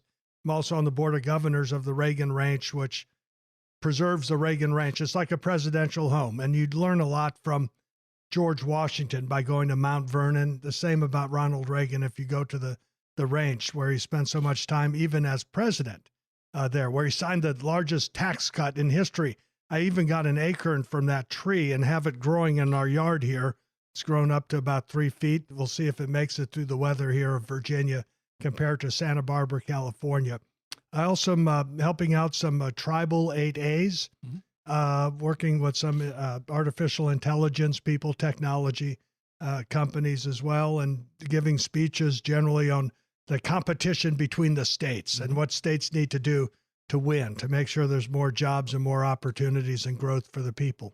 And you have a list of honeydews, I'm assuming, from Susan to take care of around the house, or how's that work? Of course. Yeah. Of course. Yeah. Yeah. But yeah, Susan's the COO of our place, Right. the chief operating officer. There you go. And so You obviously grew up, some people may know more about your story than others, but grew up the son of a legendary football coach. So I'm curious, how did growing up in that environment with a football coach and all the things that go into being a football coach, how did growing up in that environment with your dad and your brother and your family, how did it really shape your early life, and how it ultimately led you to getting into politics? That's a good question. Everybody. I look like I've never done this before. No, but you've done it before. Usually I'm talking to Kyle Busch about why he spun in turn one, but That's same fine. thing. As long as he's spun, then the That's fans right. cheer. That's Anytime. right. It's like when Jeff Gordon would wreck. That's right. I was one of those who cheered. Dale Earnhardt always told me, as long as they're cheering or booing, you're good. When they say nothing, that's when you got a problem. Well, Dale Earnhardt was one of my very favorites, and King Richard Yep. as well. So at any rate, back to what any of your viewers here, whatever you've done in your life, your growing up experiences have an influence over you. My father was a scout and a coach for the Bears. That's when I first remembered anything that he ever did. And every Christmas time we'd always be on the road to bowl games and signing players, and we knew where the best fireworks were to buy at Nickajack's Landing near Chattanooga, and we'd be in New Orleans for the Sugar Bowl or Florida for the bowl games down there. And with those trips in the Ford Country Squire, you'd actually learn about history, and my father would say, here's some historic site, or here's some Indian mounds. Let's go look at those, and quizzing us constantly and listening to Johnny Cash and Roger Miller on the radio stations in those days. And all of that was good experiences as a kid. The other thing that I learned, and some of this you don't realize it till later, is looking back on the teams and the players on my father's teams. And my father would take me to training camp as a kid. And in fact, the first people who ever gave me chewing tobacco were these guys like Doug Atkins and Bill George and all these guys who just thought it was great. Here, put a chaw in and watch me nearly, vomit and all that. So, but those were just great people to grow up with. And looking back on it, the players that I played with when I played football and rugby, and his teams, they were from all over, different races, different religions, different ethnicities. So, some were from Tennessee, some were from Texas, some were from Pennsylvania, California, all over. Regardless of their background, that didn't matter. All that mattered is, could they help the team win? Could they kick, punt, catch, block, tackle? And it's a meritocracy where everyone, regardless of their background, on a level playing field, has an equal opportunity to compete and succeed.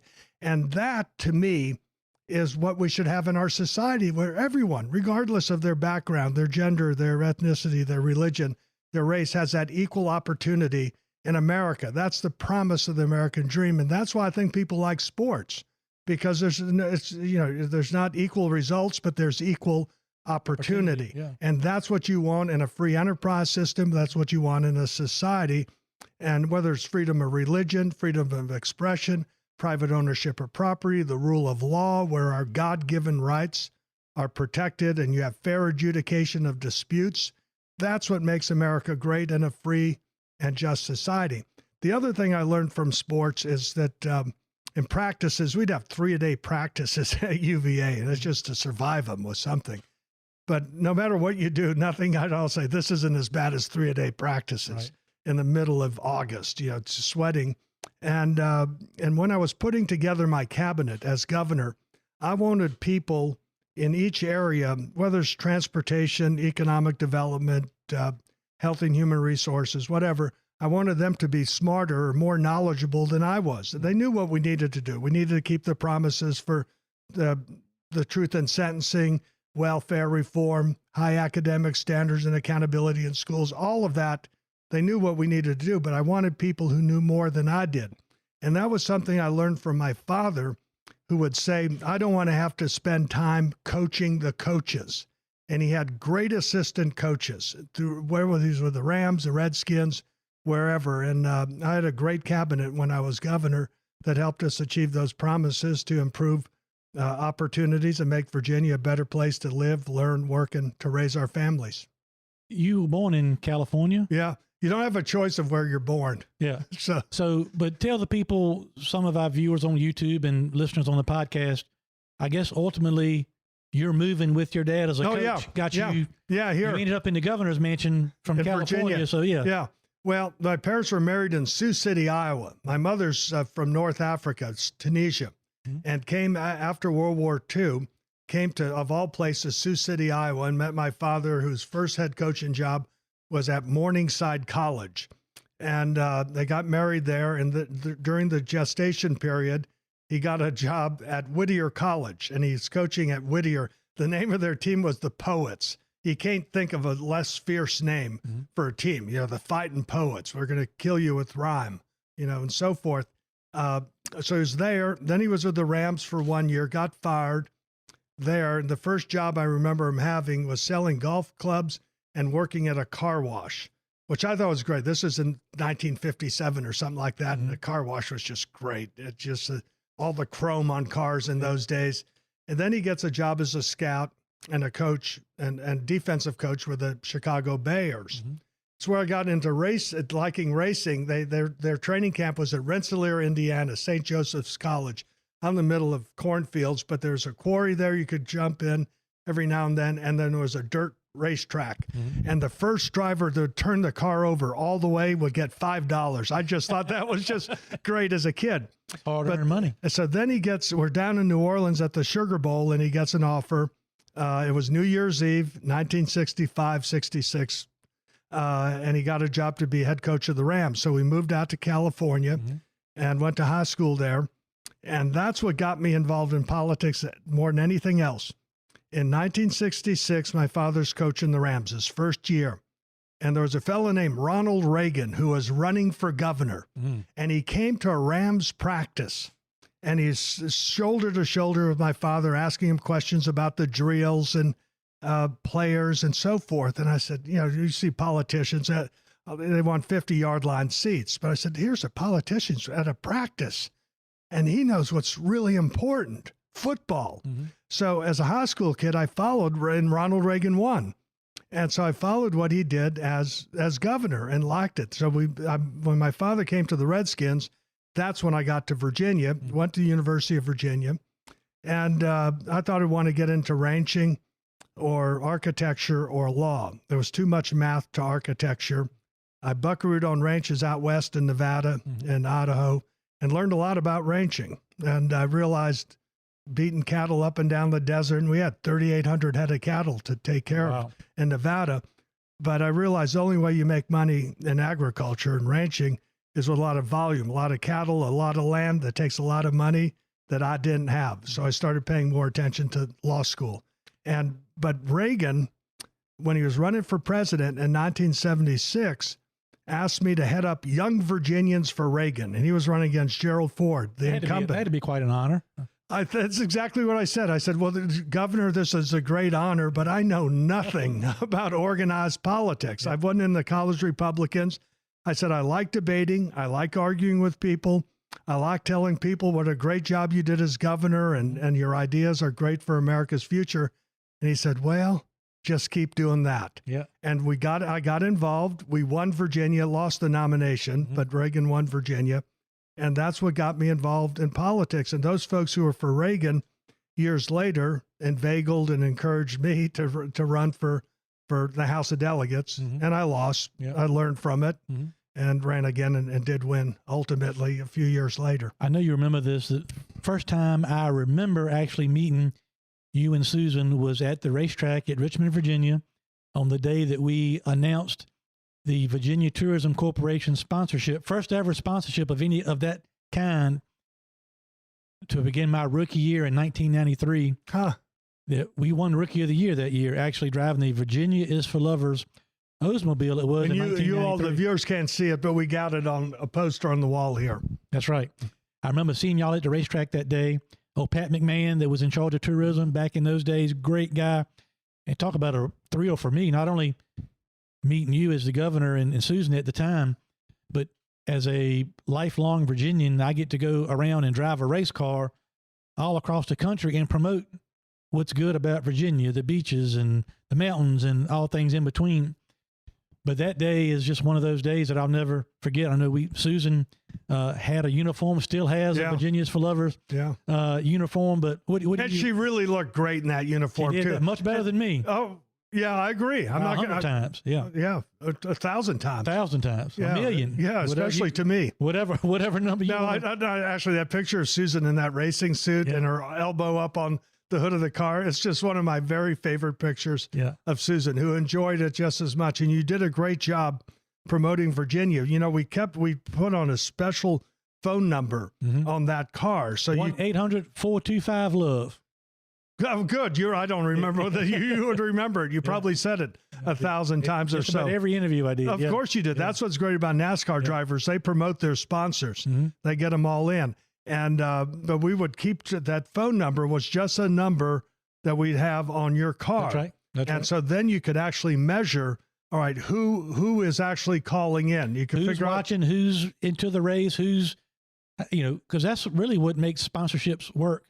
You put a name on the car or advertise a business on the car, but that's just what really matters is what kind of return on investment, what kind of interaction can you get from your fan base or your fans or whatever. And I actually went on some trips. People won trips, and I went on tourism trips and things of that nature, had a ball. And the other thing was, beyond knowing who's calling in, because they call that number so they know that caller got this from the NASCAR race, is having that car at events.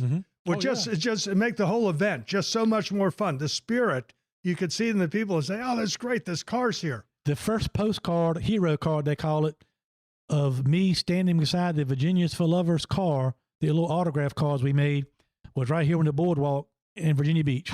We took that picture right here on the boardwalk in the fall of 92 prior to the 93 season. And what an honor for me. I started off representing Virginia tourism, and for the last 22 years up until early 2020, for 22 years, I had a personal service contract representing the Virginia Lottery. So, that's right. Yeah, then you drove the 13 car for them. Bookend my career with, representing Virginia. But so, obviously, you're governor. You spent time in the Senate, and I know you've always been involved in differing degrees in politics. Always will. But last November's election here in Virginia, you seem to be more involved and more out front, more active, if that's a fair way to say that, as far as on the campaign trail with Glenn Youngkin and Jason Miyares and Winsome Sears. In fact, you guys made a stop at the Sadler truck stop there in Emporia. So why this year were you, I'm not going to say more involved, but you seem to be more energized during the process this past November, which was a big one for Virginia. What got you back involved to that extent? Well, Susan and I love Virginia, and we were able to do a lot of good things when we had the honor of serving Virginia and improving our schools, making Virginia more competitive. And I'd always say, wanted the world to know Virginia's open for business and safe communities. And so many things were going wrong in Virginia. Crime rates were way up. They're releasing cop killers and other murderers. They're dumbing down the academic standards in our schools. You had schools shut down and small businesses being shut down by the government, and say a governor and government saying that some business is not essential.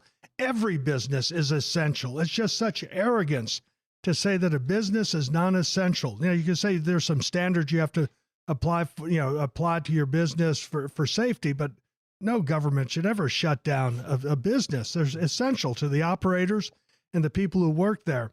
And I also saw Virginia, because I give a lot of speeches on competition between the states, and Virginia was losing. We're getting our rear end handed to us by Tennessee and North Carolina, South Carolina, Georgia, Florida, Texas. Those states were just booming, and Virginia, you could see in the growth of population, is generally stagnant. These other states are all growing in population. And then the loser states, the big loser states like New Jersey and New York and Illinois and California, they're all losing because their taxes are so high. The cost of living is so high. They don't have right to work laws. And Virginia's right to work law was also under threat of being repealed. And the first words out of my mouth when I was governor, trying to recruit a business, is that we're the Virginia's the furthest state north on the eastern seaboard with a right to work law. Mm-hmm. If you don't have a right to work law, you're not even on the field of competition to lose. You're just not even considered. And if Virginia got rid of its right to work law and some of these other things that are being proposed and have been done in Virginia, we would be irreparably harmed and harming the ability of people in Virginia to reach their potential, to make Virginia as best as it can be. Mm-hmm. And so there was so much at stake in this election because I saw Virginia going over the cliff. And then Glenn Youngkin's a great guy. I really liked him. We would talk and discuss these issues, especially the economic issues, the education reform issues, making sure people have the skills and the education they need to get good jobs, and employers need good skill. You know this, good people to work for them, and also truth in sentencing rather than the lenient, dangerous early release of prisoners. And then Jason, that's very personal. Jason actually started his political involvement in my 2000 U.S. Senate campaign. Oh, wow. He was my aide de camp. Mm-hmm. And and his wife was wife-to-be was also working on our campaign. They met in the midst of our campaign in Brookneal or somewhere like that, and got hitched when our realtor buying this house was Paige Biaris here. And so Jason's special. Mm-hmm. There's a personal part, and you Jason may not remember this, but Jason's just great. Back in the summer of 2020, we were down in Virginia Beach watching my youngest daughter Naomi play softball. Yeah.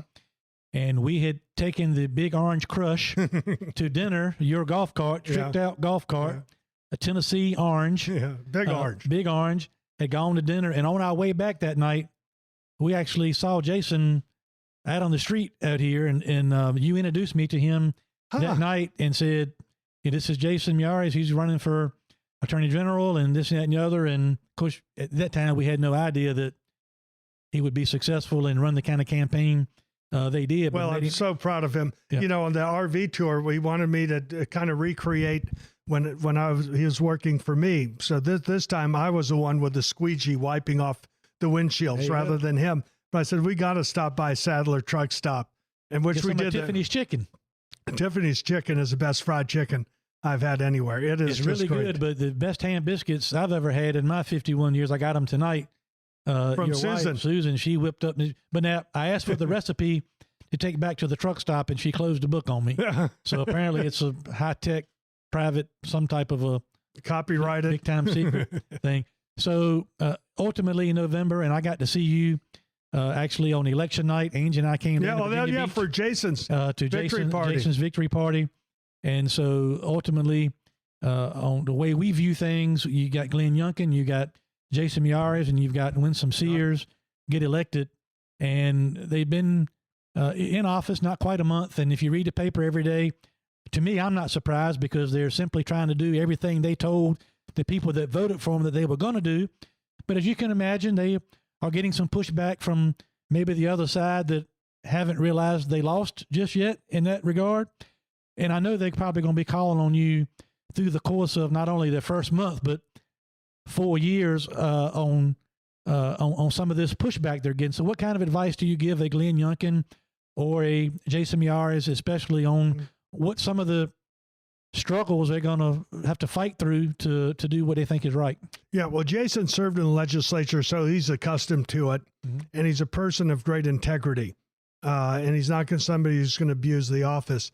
And I tell this to everyone who asks me advice. I said, there's nothing more important in public service or even living than integrity, and keep your promises. Don't do anything unethical or wrong. Don't think you're better than anyone else. And what I like about what Governor Youngkin is doing, and Jason and Winsome, is they're keeping their word. Yep. And he had his day one agenda. Now, the other side may not like it, but the owners of the government are not the people in the General Assembly or all the state government people. It is the people of Virginia. They're the owners of the government.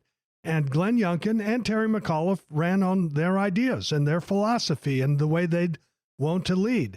And there was no doubt when this election was over, the winners in it were law enforcement officers, parents in school, those in small business owners who care about the right to work law and less taxes, reasonable regulations, reasonable energy policies. We're paying, unfortunately, unnecessarily higher electricity bills in Virginia. And Governor Youngkin's trying to get us out of that pact with the loser northeastern states that is adding money to our electric bill every month. And those policies, by the way, on energy, the other side will call themselves progressives. Their policies are regressive. The people hurt most by having to pay more for groceries, having to pay another $15, $20 every time you fill up with gas these days, paying another $20 a month on their power bills.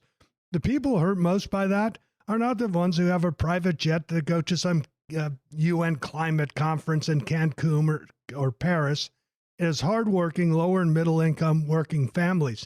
And so what Governor Youngkin's trying to do is put in standards and academic quality in our schools, accountability, educational choice, trusting parents on this whole mask thing. These folks are they're mask dictators and vaccine dictators. And by the way, I'm for vaccines. I've been vaccinated. I've been boosted. I think they work. They make sense. The people who are getting hospitalized, I was with Governor Youngkin and General Miyares and the Secretary of Health and Human Resources this Monday in Southwest Virginia on our way to John Kilgore's funeral in Scott County.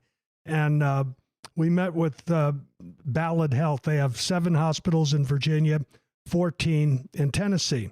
And 95% of the people who are in their ICUs and ventilators are unvaccinated. I'm all for it. But what I'm against is dictates. The government should not dictate. You can reason, you can persuade. But to tell people you got to get vaccinated or you lose your job, or in the schools making these kids wear masks, if some parents, you got to have respect for diversity, diversity of views. Some parents want their kids to be masked. Fine. Some parents don't want their kids to be masked. So why not have a diversity of views that some don't want to be masked and some do? And that just watching a University of Virginia basketball game the other night, this first one I've seen because I've been watching teams in Tennessee and Alabama and LSU and Texas. They force you to show vaccine mandate to get into a game. Or show you've been vaccinated. They force you to wear masks.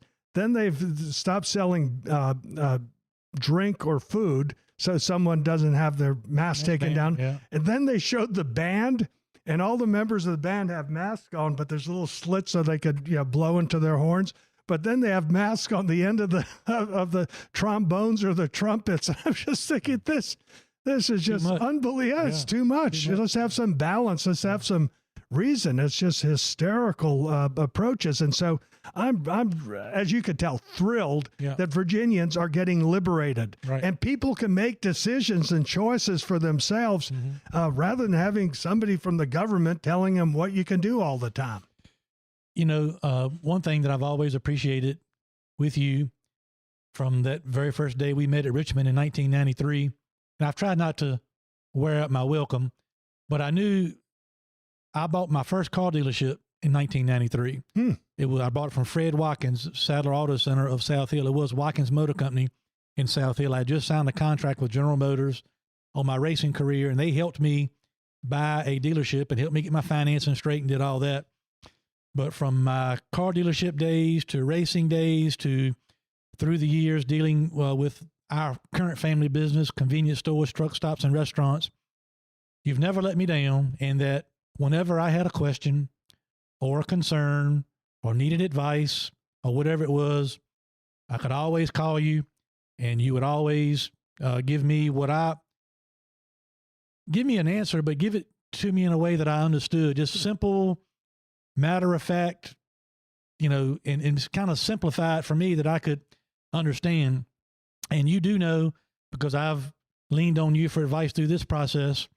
Last June, I decided to file a lawsuit against the Commonwealth of Virginia, outgoing Governor Ralph Northam, outgoing Attorney General Mark Herring, because we've had skill games in our locations. For instance, a truck stop in Emporia since the mid-1980s. We've operated them legally, no problem. They've been a real steady revenue stream for us and small businesses all across the Commonwealth of Virginia, especially during the pandemic when we faced a lot of other issues, cost of goods going up, the labor market being what it is, cost of labor going way up. Really been a godsend to a lot of small businesses. Well, the General Assembly passed SB 971, which ultimately said July 1, skill games in all of our locations are banned. And it was spearheaded by casino interest from out of state. They basically didn't want the competition when they moved into Virginia. Now, I'm not interested really I've never asked you, and you've never spoken on your position on skill games or casinos or whatever. Your heart and soul and your passion to me has always been about the government being fair. Mm-hmm. So what kind of advice would you give me and others in this fight with me on a small business like myself and mine having to stand up and take a stand against the government when we think we're being mistreated? Are we fighting a losing battle, or you know enough about my situation to know kind of what we're doing and how do we get there? So tell me live and in person to my face what your advice would be on all that. All right. Well, first of all, you're not losing. You're winning in the court. So far, yes. Yeah, so far. And all the way that law is unfair. And I don't think a government, we were talking in the beginning on sports and the meritocracy and everyone playing on a level playing field, and no one would ever want to go to a game and where the officials decide by their bias who wins or who loses. They're supposed to call balls and strikes, whatever. Everyone plays by the same rules, a level playing field. That's the free enterprise system. And you don't have the government picking winners or losers. Mm-hmm.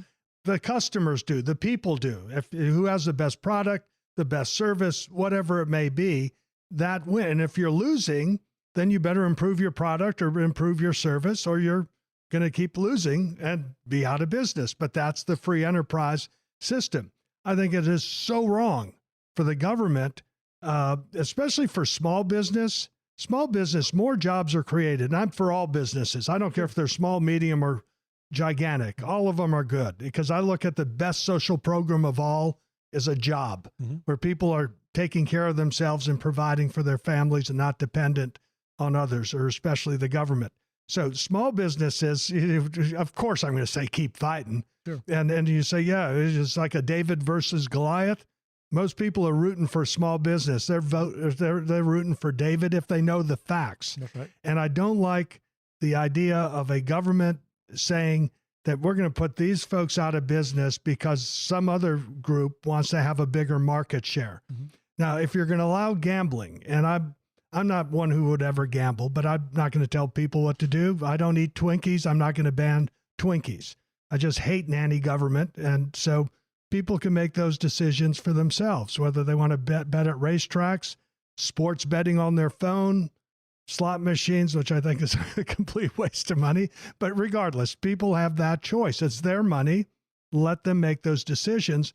And you shouldn't have some entity saying, well, we want to put these small skill game people out of business because we don't want the competition from when, in fact, it's just an infinitesimal amount of competition for a casino. So, and the people in Bristol and Norfolk and Portsmouth and Danville have put in casinos, and that's their choice to do it. But and by the way, my position, we're, as you said, the David versus the Goliath. We've never have, and obviously would never try to take a stand to say I'm not against casinos. If that's what people want to bring in, if they want to bring a Rosie's to Emporia, which that referendum was voted on by the citizens of the city of Emporia, they voted for it. Great. I just say every other. But I understand that they're lending Rosie's into Emporia, which is one thing. But then they want to shut you down. That's right. That's not right. Right. Well, that's correct. But what that is wrong. You should not be favoring. Say somebody's got a convenience store, Fast Smart, and there's a 7-Eleven. You're going to say, well, Fast Smart's going to have all the exclusive rights to do this, and 7-Eleven doesn't, or vice versa. Or, a country store is competing against 7-Eleven. Let them compete, and let them compete on price and service and hours of operation. And it just seems so wrong to me. Right. Someone who loves the free enterprise system, who loves competition, fair competition, that a government, either a state government, a federal government, or even a local government would want to take that approach that is harmful to small businesses, but unfair in the free enterprise system. One of the good things and I got to tell you, this process of this lawsuit, I've never had anything more burdensome, or I felt like I'm carrying the burden of the small business community across the whole Commonwealth on my shoulder. I live it, breathe it. Not because I don't have anything else to do, but I'm so passionate about it. You have plenty to do. You're a heck of an entrepreneur. Yeah, plenty to do. But one of the things that people learn a lot about the law too, more than I want, and politics. One of the things that's finally come out in this process, we won at the circuit court level. The AG appealed to the Supreme Court. Well, when I would talk to people before that process and say, the Rosies and the casinos are trying to get rid of us, people will sometimes say, well, how do you know that they're pulling the strings behind the curtain? Well, when our case got appealed to the Supreme Court, Rosie's, Colonial Downs, and the casino people, they are one of the several that filed amicus briefs in support of the AG.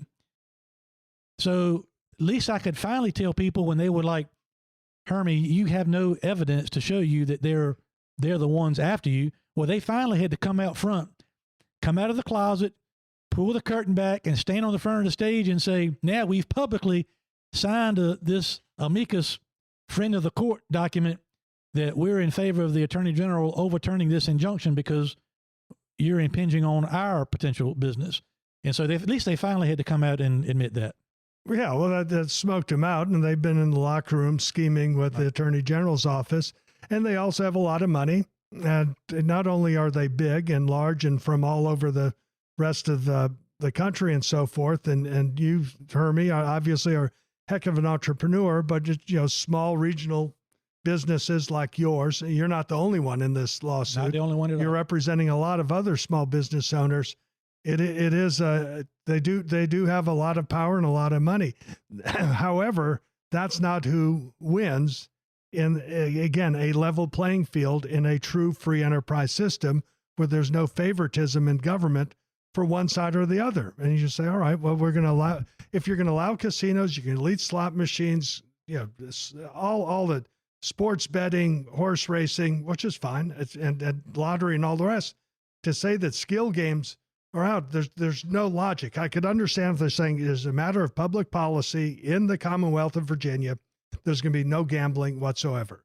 I may not agree with it, but I can understand it. But once you allow all these different levels of gambling and skill games, horse racing to some extent is skill to, look at the racing forms and so forth. But the point is, if you're going to allow it, It makes absolutely no sense, no logical sense to any reasonable thinking person that, well, why do you care about these skill games at truck stops? And I understand that I forgot what the amount is, but your skill games, every one of these machines puts in a certain amount of money per month. It's like $14,000 per machine per year. On the last year that we were taxed and regulated through the ABC, each business owner that operated a skill game paid $1,200 per month per machine towards a COVID-19 relief fund and generated in excess of $140 million. Really? Yes, sir. That's amazing. They don't want that money, apparently. But I don't want to take you down they want the money. You're saying if you owed that amount in taxes, I guarantee you they'd be after you. But, well, that's a revenue raiser on top of it all. I'm just looking at it as just a matter of equity and fairness. That's all we're saying. Is come to Emporia and build your building and compete just like all of us do on the same playing field. And that's really all we're trying to get to. Now, I know you're not going to tell me that government has always been that way from way back when you were governor to now. Is it always kind of been? How as a governor, how do you manage? Here's how I'd manage. I said at the beginning, the most important thing is integrity.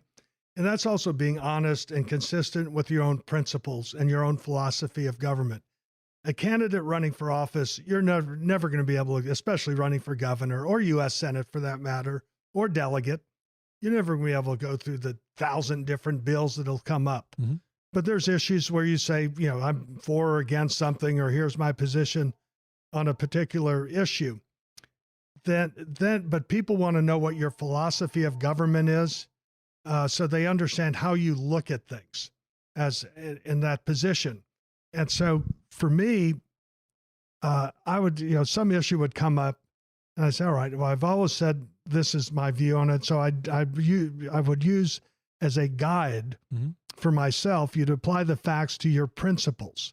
And there'd be times where you'd have countervailing principles sometimes. Those are the times you have to pray to find out, just seek wisdom. What's the right thing to do? But for the most part, you apply your principles and you sleep well at night. And my principle is really the concepts that I've been expressing here to you. Passionately, by the way. Well, it's what I believe in my soul. Yeah. And I'll be on my deathbed saying, Virginia's got to have lower taxes and let's have more productive energy policy or whatever, or they ought to change this around. But the basis of all is that meritocracy, where everyone, regardless of their background or their situation or where they're from, has that equal opportunity to compete and succeed on a level playing field. That's the free enterprise system. And the government should make sure you have a field like a farmer that is conducive to people planting seeds, which are their businesses or enterprises, and it's fertile for them to grow. And then the people, the owners of the government, the people who are sovereign, they're the ones who decide how to part with their money that they have earned through their own hard work and their ingenuity. And so to me, if something came to my desk and I said, this is just not fair, why do you want to discriminate against someone who has done nothing wrong when they're doing something similar to what others? You'd say, let the people decide who has the best. If they want to spend their money on skill games, slot machines, horse races, craps tables, roulette wheels, whatever, let them do it in Virginia. And to me, it's a pretty simple principle. Now, you could have folks that can be influenced in a lot of different ways. And I just don't like it when you have anything that is sordid, underhanded, and people not making decisions based on the facts before them and trying to make sure that you're being fair to everyone. Yeah, that gives us the best chance. And I appreciate your passion for small business, among other things, because my family is a small business owner. I have a lot of friends that are small business owners. Truly, in areas like we live in, Emporia, Greensville County, I got businesses in Suffolk and Southampton County, Brunswick County.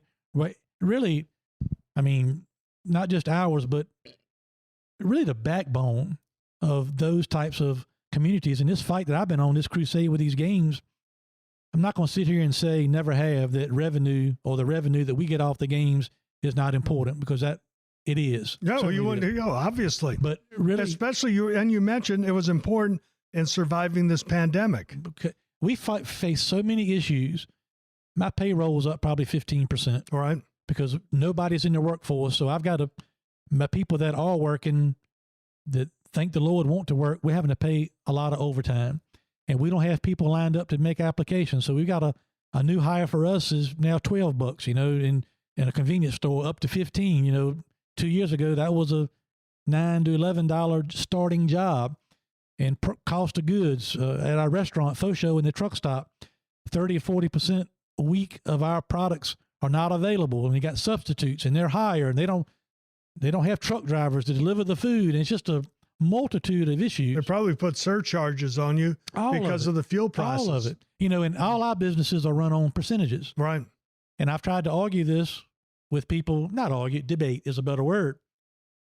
All my convenience stores, truck stops, restaurants run on a percentage. And by that, I mean, I know you understand this, but everybody listening, just so to see why we're so passionate about these things.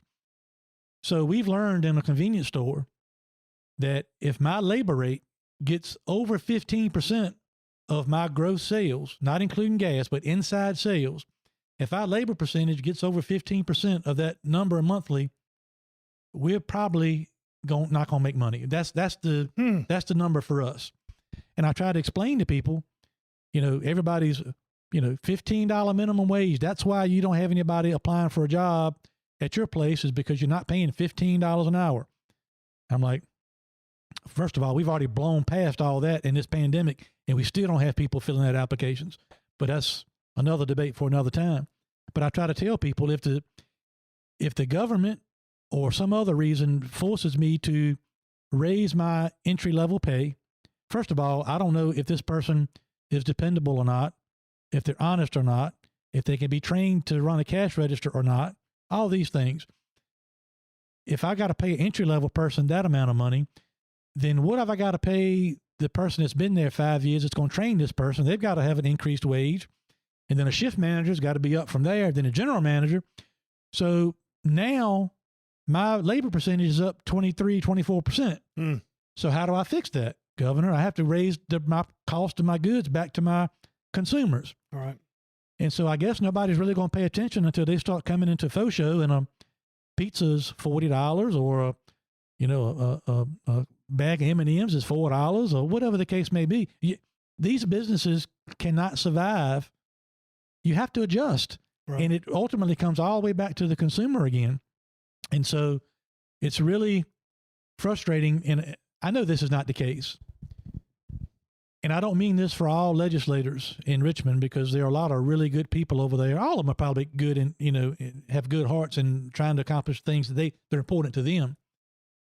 But I'm so passionate about Southside Virginia and the places like I live, because sometimes I wonder if the people that are writing these laws or voting on these laws or passing these laws, do they really take just a second to figure out or consider how it's affecting normal, everyday working people in my part of the state? Because I'll go back to this lawsuit with the games. The revenue to me certainly is important. But the reason I did it, Governor, is because there are hundreds of mom and pop operators of convenience stores, restaurants, small sports bars, things of that nature. Some of them only have one game sitting on the countertop. But that $200 or $300 a month revenue off that game can be the difference between staying open or closing. And I just feel like they've kind of shoved this thing down our throat without any real consideration for that family. The mom and pop operator, that they got one store. Now, I've got multiple stores, but maybe only one store. And I just don't think it's fair. So that's why I stood up, and thankfully, having a friend like Bill Stanley, that he came to Martinsville to the racetrack over the years, a big race fan, and we became friends. But he and Ryan McDougal were obviously in the chamber when they voted on all these things. They were in the minority, obviously, but to have people and friends like that to stand up with you and say, forget what you may or may not think about that industry, the gaming industry, but what they're doing to small businesses is just not right. And so I don't know where we ultimately end up, but we are ruffling some feathers, and I think we're getting some things done. And we've we got our games back on for now. And I got a call, and I want to move on to some more fun things to talk about. The day after we had our injunction, December 6th, we went to court, and the judge gave us a temporary injunction, got our games turned back on.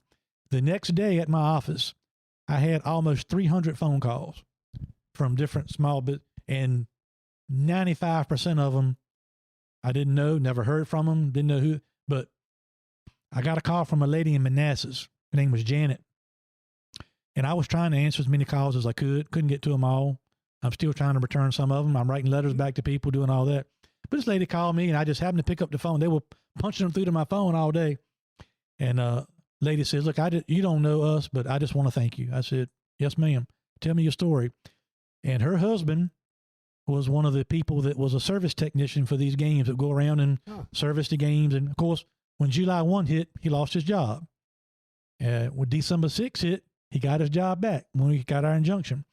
And she said, you know, because we didn't have the funds or the resources or the platform to fight like you're doing. And see, I just want to let you know that because of what y'all are doing, my husband got his job back this week. And because of that, my grandkids are going to have a little bit of something for Christmas this year. And I don't expect it to mean a whole lot to you, but I just want to pass along that story. I said, ma'am, that is the whole reason behind this whole thing, is the little people that would not have had the opportunity or the ability to fight like we've done. So those are the stories that have really made me feel good about what we've been trying to accomplish. Well, that's got to make you feel good. That's a great story. And those are the stories that those making decisions on trying to get Virginia's law correct, they need to hear it.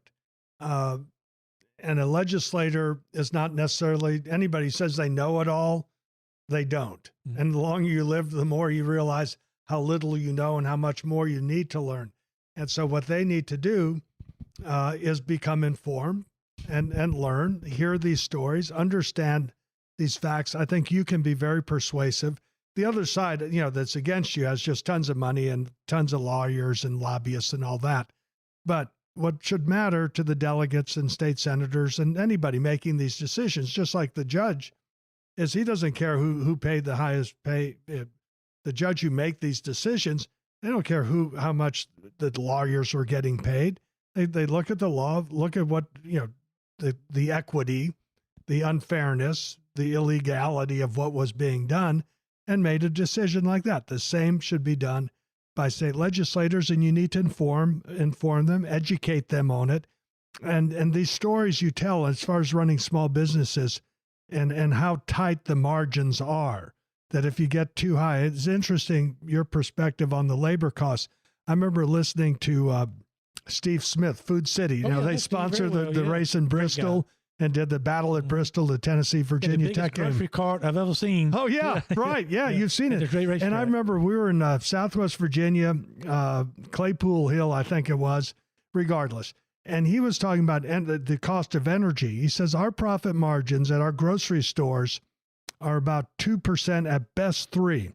So there's not a big, you know, there's not the volume. Yeah, you're working on volume, and it's just such a narrow margin. He says if you make my electricity bills go up with all the refrigeration, the freezers, the lighting, all of that, and he says there's no way we cannot pass these costs on to our customers. We just, you know, these increases in power bills is just going to force us to increase these prices. And the people who pay the prices are the consumers in Southwest Virginia or East Tennessee or wherever, Kentucky, wherever they have their grocery stores. And so these are just basic economics. Actually, I would think a middle school kid could understand it. And you would hope that people in government could just understand just these basic common sense, simple facts and say, all right, well, it's good to understand the underlying aspects of how this actually keeps your business open, these margins that help. It's also important for them to say, what's the right thing to do? And if you do the right thing in your own mind, and I think most people are for fairness as far as competition, level playing field, free enterprise, then they sleep well at night rather than just doing whatever sort of chicanery might occur. I'll close this subject with what I've said just about every time I've talked about this with a lot of different people. All we're really looking for is a fair and equitable tax and regulation program that works for all of us. There's enough business out there in that field, in the business of gaming in Virginia, that we can all stay in our lane and operate our business and not infringe on each other and all do good business. And on top of that, if we can ever get to a good, fair, and equitable resolution, we all need to combine our resources together and come up with some kind of a task force program to go after the people that are operating games illegally. Because in July 1, when the ban went into effect, so our games went dark, but at the same time, what went with it was the oversight from the Department of ABC, who did a tremendous job with the oversight of our skill games in our stores. So when the games went dark, the oversight went away. And as soon as that oversight went away, that ABC agent going to these convenience stores, not only with a wand about the games, but also with the ability to take your ABC license if you don't act the right way. Now that's gone. It's created a big vacuum. And now the illegal people who don't really care, they'll operate in this part of the state until somebody gets one step behind them. Then they move to the next. They just move around, and they got back room places all over Virginia with 15, 20, 25 games in there with no regulation, no convenience store, no food offerings, no full-time employees. They just, and that's another whole nother issue that relates to this is the proliferation of these illegal games across Virginia when we went out. So if done the right way, we can all accomplish what we're trying to accomplish and not work against each other. Like my old buddy DW, who I told you does the show open for us here on the podcast. DW says one of his favorite words were, you don't have to work with me, but just don't work against me. And I appreciate DW for that. Okay. Well, I'll be cheering for you to get all this done. And yeah, as Dale, I know you will. And so, whether publicly or privately, I've always it's just I'm cheering for you to get it done, and I hope it gets done. And it's surprising to me how difficult it's been for you, but thank goodness that there's someone like you who has the drive, the wherewithal, and the fighting spirit to do what's right. They're trying to wear me down. I know, but I know they can't wear you down. They know you'll keep fighting. Oh, let's talk some football. I know that's a favorite. Well, I got all these posters. You got your dad and football stuff, and so these playoff games in the NFL playoffs this year have been some of the best games that I have seen. Your thoughts. What you've seen so far in the playoffs. Well, I think some of them, game after game after game. The Chiefs and the Bills really. That was phenomenal. How much was done in 13 seconds with that. But all these games, and being one on the final play of the game, and the Chiefs-Bills game was overtime with it. And the 13 seconds, my father was the first one who had a special teams coach. In the NFL, and he thought special teams were really important. First special teams coach, good trivia thing for you, was Dick Vermeil was the first special teams coach for my father. Then Vermeil went to UCLA, and the next special teams coach, second, was Marv Levy, who was once with the Chiefs and obviously the Bills and other teams. So, the 13 seconds. Again, this is from growing up in a football family and special teams where the Packers lose because of terrible special teams. Missed field goals, blocked punt is how they lost the game because of poor special teams. Then on the Bills, you think of Marv Levy, he would have, for that final 13 seconds, squib kick it on the ground. That's going to at least waste 6 seconds, so that, or maybe even longer, so there'd only be one play. But who would have ever thought, really, in 13 seconds I'm watching they could tie TV, it? not even knowing the rules. This is probably not even legal, but I'm watching the end of that game, and I'm wondering, why don't the Bills hold the wide receivers? like hold them at the line of scrimmage and get a holding penalty. Can they do that 2 or 3 times and give up? Yeah, but if you hold in the line of scrimmage, the clock stops as soon as you do the penalty. Yeah. Nice idea, though. Yeah, I was thinking well, about it'll work. Yeah. So who's going to win the Super Bowl? I think it'll be a good game. I like Joe Burrow. Jamar Chase is great. I like the offense. I know the father, the offensive coordinator, Callahan, with the Cincinnati. I like the Chiefs. I'm happy Joe Burrow in Cincinnati has gotten into it. I know a lot of the folks with the Rams. Kevin Demoff was with my brother Bruce with Tampa, and some of the coaches who were Bruce with Tampa or the Redskins with it. I think it'll be a good game. I think the Rams will win, though. I think their offense is as good as Cooper Kupp's unbelievable. And I think that the Cincinnati has a much better offense, much better quarterback than the 49ers had, but their defense isn't as good as the 49ers defense. So I think the Rams will win probably something like a 26-22 type. If everyone's going for 2 and missing extra points, but I think the Rams will ultimately prevail. Plus they have the advantage 2 years in a row of the Super Bowl team playing at home, and that is an advantage. Yeah. I had a couple more questions, and I got one Senator Stanley wanted me to ask, which is not as good. But Tom Brady, obviously, finally announced his retirement. Yeah. Not sure if you're a Tom Brady fan or not, but what an unbelievable career. So tremendous your career on Tom Brady. Oh, he's a great career, and consistency and his dedication to the craft and everything from his diet to his workouts. And there's just no question about it. It's hard to believe that anybody would ever have the success record that he's had in Super Bowl wins and so forth. So I admire all of that. But understand, my brother was with the Raiders in that game where he fumbled the ball, and they called it a tuck. And so Brady thought he fumbled. Belichick didn't throw a challenge flag out. But the NFL, this is the kind of stuff that really grates me. More corruption? Yeah, it is. Oh, I mean, it's bias. They hated Al Davis and the Raiders. And so the New York folks reversed that call and called that fumble a tuck. And then they kept the ball, kicked a field goal. I mean, they won the game. But for that, because it wasn't a challenge and it was not incontrovertible evidence that was not a fumble. Me talking about skill games and small. I know. You got me going. There's another analogy. So that's one of the things with Brady that I can't get over. They should not have been in the Super Bowl that year because the Raiders had them beat, but for the bias of the NFL. So when I talk about you don't want referees deciding the outcome of games or who wins in the free enterprise system, it applies a lot. It's for the way I look at things.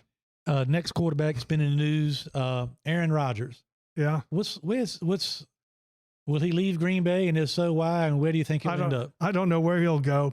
If he goes anywhere, and I thought he had an outstanding season, they froze up at Lambeau this year on offense, but they lost that game because of special teams. But he also did not play well. I mean, the offense didn't play well. I don't know where he'll go, but if he goes somewhere, I think he's going to want to do similar to what Peyton Manning did, where he went to a team and won the Super Bowl. The same with Tom Brady, went to a team with good talent and won a Super Bowl like Peyton Manning did. So I think you'd have to look at where could he go, what team could he go to that has a chance to get into the Super Bowl. And I think the Packers have plenty of talent. They just hired the Raiders' former special teams coach, Rich Bisaccia, however you say it. And he's been a longtime special teams coach before he got elevated to head coach with the Raiders this year. So they're going to have a special teams coach. They have a good running back. They have great receivers. So I'm not sure where he would go. You'd have to look at the league and say, Denver did that with Manning. I don't know. Maybe Tampa will say, hey, we have an opening. Coach Arian says, hey, would you like, you want to come in here? Because they have a heck of a team, a great team with Tampa. So maybe he'd go there. The other funny thing, by the way, in the competition, when Brady was deciding it was between the Chargers and Tampa where he was going to go, Florida has 0 income taxes. California taxes are 13.3%, the worst, the highest in the whole country. So you take his salary, 13.3% out of $40 million, that's real money. Yeah. And so he made a good economic decision on top to go to Florida. 3 years ago, Virginia had about a 17 cent a gallon advantage over North Carolina on fuel tax, and now we've raised it for the last 3 years. Now we're even with them. That's interesting. We drive to South Carolina right often, so I'd always fill up before you leave Virginia. That's right. At your place, and then drive to South Carolina. and fill up exactly. again. Drive all the way through North Carolina. Yeah, and get to Dillon to Pilot or Flying J or a Murphy Express or whatever, in Dillon or Manning or Florence, and fill up. And I was looking at it because Susan always says I was gas buddy before gas buddy was around, and I have a Flying J Pilot rewards card to get 3 cents a gallon off every card. Every fill up, but I have noticed that. I said, there's really not that much difference between here. That's why. Really flat. Yeah, it's flat now. We gave up all the advantage we had. One more quarterback. All right. Ben Roethlisberger. Were you ever a fan of his? Watch him much? Care much about the Steelers, or because he retired? I mostly, yes. He was a great quarterback for that team.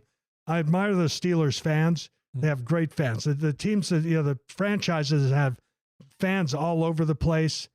Are the Dallas Cowboys, Pittsburgh Steelers, Green Bay Packers. Those teams just seem to have fans. Obviously, the Broncos out west. The Raiders have fans all over the place too. But the Steelers fans are just more noticeable with the yellow with it. So he's had an outstanding career. The quarterbacks that I grew up liking Archie Manning. So Archie was my hero. So at those days I liked Ole Miss. And these days, the big thing in quarterbacks is where will the Manning youngster who's still in high school, where is he going to go to seen college? Highlights of him, yeah. He's. I don't know how you look at a kid that young and look at him 5 years in the future and see what kind of player he'll be, but he's getting a lot. Well, the quarterback who I find the most, it's just amazement to watch, is Mahomes. Yeah. And I remember seeing him at Texas Tech and said, isn't that interesting? I wonder if he can make it.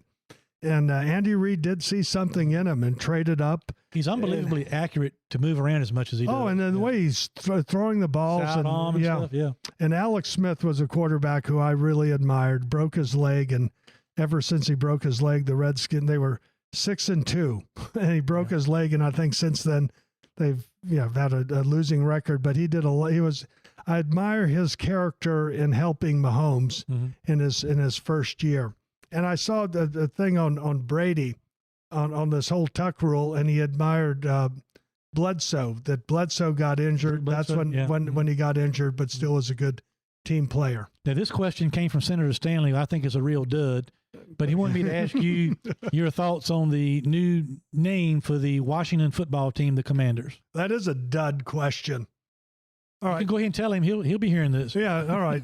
All right, Bill, that was a dud question. You want to talk about the rumple strips on the side of the highway that you and Bill used to have a conversation? We both agree with that. I just hated running. Well, this as a driver, you're taking away some of the track by putting those things on the road. Now, they were the WTF or whatever they were called. I called them the Wokesters. Yeah. And I said, and now they're WC. And in most, if you look on blueprints and in the English-speaking world, WC means water closet. So now I call them the woke commodes. Lord, so they could call themselves the Commanders. By the way, the Redskins name. Do you want me to get going on the Redskins name? Please. All right. For American Indians in all polling, about 90% of them, this is even the Washington Post, who hated the Redskins name, 90% of American Indians looked at it as a tribute, as an honor, not a derogatory.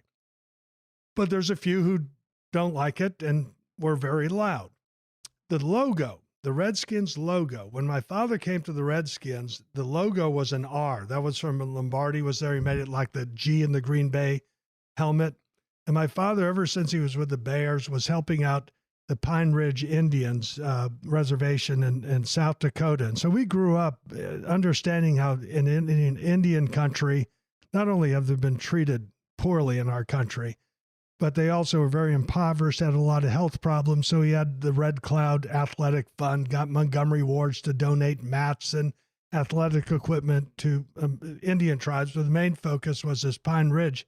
reservation. So my father had a good relationships with many American Indians, and a fellow chief Wetzel from the Blackfeet tribe, who was also president of the National Congress of American Indians, came to see my father and said, "We don't like this R on the Redskins helmet. We'd like something better." So my father said, "We'll make a suggestion." He went back to Montana, which is where the Blackfeet Nation is, counseled with his tribe, other tribes, and the image was actually an image of a Blackfeet chief. So this logo that they put across through like no parking was actually a logo that was designed and recommended by American Indians, a chief, and in fact, president of the National Congress of American Indians. And so, and in fact, they say, "Oh, it's so derogatory." Well, the largest Indian tribe in the United States are the Navajo, by far the biggest. There's a lot of Cherokee and others, but Navajo's the biggest. They have they have two high schools on their lands. One is Red Mesa. The name of their team, the Redskins, and their logo is that old Redskins logo. Now they have turquoise as a circle around it rather than the colors of the old Redskins one. So an owner of a team can name the team whatever it wants. But I understand the wokeness and the political correctness and all of that. So I'll just call them the woke commodes. The woke commodes. That's what I'll call them. All right. And I still like Great the question, Bill. I like the Redskins, but this is now an expansion franchise. I got you. We're running out of time, but I can't leave without talking a little bit of racing. All right. That's really what brought us together in the first place. I met you all those years ago. So did you have a chance to catch this past weekend the Clash at the LA Coliseum? I thought it was great. Yes, I sure did. Because when my father coached the Rams, that's where they played at the Coliseum. And Susan and I and Brooke were at the battle at Bristol when Football game. Yeah, At football Bristol, yeah. game when the Tennessee Vols played the Virginia Tech I didn't go, Hokies. but that had to be quite an atmosphere. Oh, it's one of the greatest events I've ever been at in my entire life. 155,990. By far the biggest crowd to ever see any football game. It was Pilot Flying J sponsored it, and the sub-sponsor was Food City. And so I said, "Oh, this is the reverse of Bristol, where they put a football field and a racetrack, and they call Bristol the Coliseum. And so they say, well, here, Coliseum. and so there's the LA Coliseum doesn't hold as many as the one in Bristol in Bluff City, Tennessee. But I thought it was great. Of course, I was saying, where are they going to put the pits? Because you pit outside. Because even at Bristol, you have to have pits on both sides. You just don't have a on one side. And so they had the heats, so you didn't have to fill up for gas or do the tire changing and so forth. That format, I'm not sure how great that is, but I think I think it was brilliant marketing. There was no football on. Well, there's a Pro Bowl, which is a farce. I mean, it's touch tag. It was exactly. It was touch football. It was. I went by the channel one time and I saw somebody throw a ball. The guy caught it, and the guy went up, tagged him on the shoulder. And they blew the whistle. Yeah, exactly. You're just like me, Hermie. I just said, "Oh, I'll watch the heats of the NASCAR race or whatever else." The one thing I thought, I was impressed with the run of the show as far as during the heat races and the last chance qualifier was how quickly they moved the show along.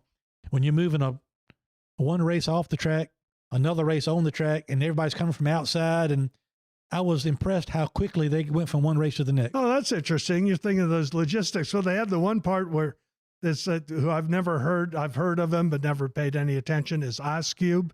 I said, all right, this is not Martinsville. This is not Bristol. This, when I was thinking of Bristol, where they have Lee Greenwood singing "God Bless the USA" and Rocky Top being played and "Born to Be Wild" and all that, and so he's singing whatever he's singing. But that's L.A.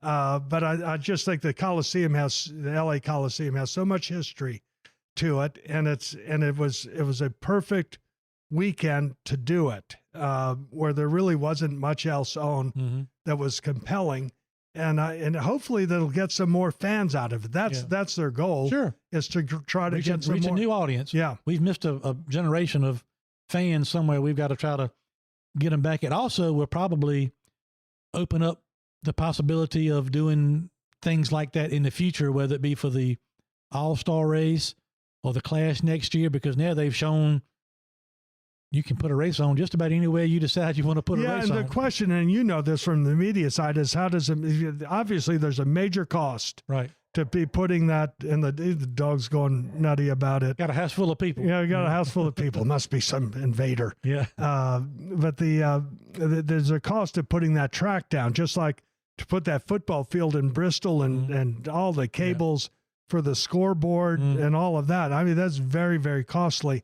So the question is how much is the cost of that? Now, fans in the seats matter a great deal. That matters. But if TV likes it and your TV sponsorship says this is great, that's what's going to motivate it. And it's just people like, are talking. People are talking about it. It's just like hockey did these outdoor games, and they're playing at Wrigley Field or Fenway Park or some baseball stadium, or they were right on the side of Lake Tahoe, but it got too warm, so ice was melting. It was a beautiful view of Lake Tahoe and the mountains, but it was hot, so the ice was melting. So those kind of things. In fact, NASCAR, I think that'll help. And NASCAR last year went to more road races. That's right. And road races are not necessarily great for the fans to On see site, yeah. on site. That's right. But on TV, it makes it a much more short track. And I know everyone's leaning right, turning left, or whatever. That's the name of our podcast. Yeah, Governor. right. Exactly. Well, those you actually have to lean. That's right. Both ways, which is kind of what we've done in this podcast. That's right. That's been great. We've veered all over the place. All over the place. But always stays straight to get through the checkered flag. There you go. First one to get to the flag. Governor, first of all, I've said it before, but I want to thank you from my family personally. You've always been a great friend, supporter of my family in Southside Virginia and small business, and you've always been a supporter of NASCAR racing and appreciated the economic benefits of what NASCAR and our racetracks have brought to the Commonwealth. I mean, I couldn't ask for a better friend and mentor. You've always been special in that regard, and it's been a tremendous honor for me to be here with you tonight. And I hope it wasn't too tough on you. I gave you some softballs along with some of the curves I threw. Yeah, we're talking about football, NASCAR, and economic development. That's right up your and wheelhouse. Small business. Yeah. I live and breathe that, Hermie. Yeah. This was a breeze. And and by the way, you talk about Martinsville. I mean, the economic impact of that race for Martinsville Huge. is fantastic. Sure. And Bristol, we're talking about Food City. The amount of ice and beer they sell at Food City when they have the races in Bristol. It works the way it's supposed to work. Yeah. And it's I love NASCAR fans. They're great folks, and so are you. And one of the reasons I like you and admire you so much is your integrity, your character, and your personality. And you're someone who tries to do what's right by yourself and help others. And the stories you've related here, that's what makes life worthwhile. Is what have you done, not for yourself, but to improve the lives of others. Yes, But they're based on kind of eternal or basic foundational principles. Is just fairness, everyone treated the same. Let people decide who has the best product. There's a free enterprise system. And in fact, even freedom of religion's that way.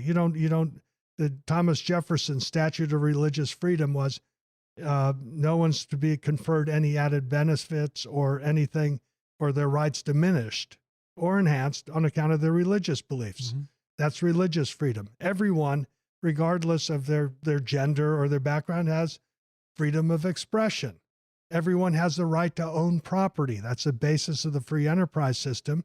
And again, the rule of law is the fair adjudication of disputes and our God-given rights being protected.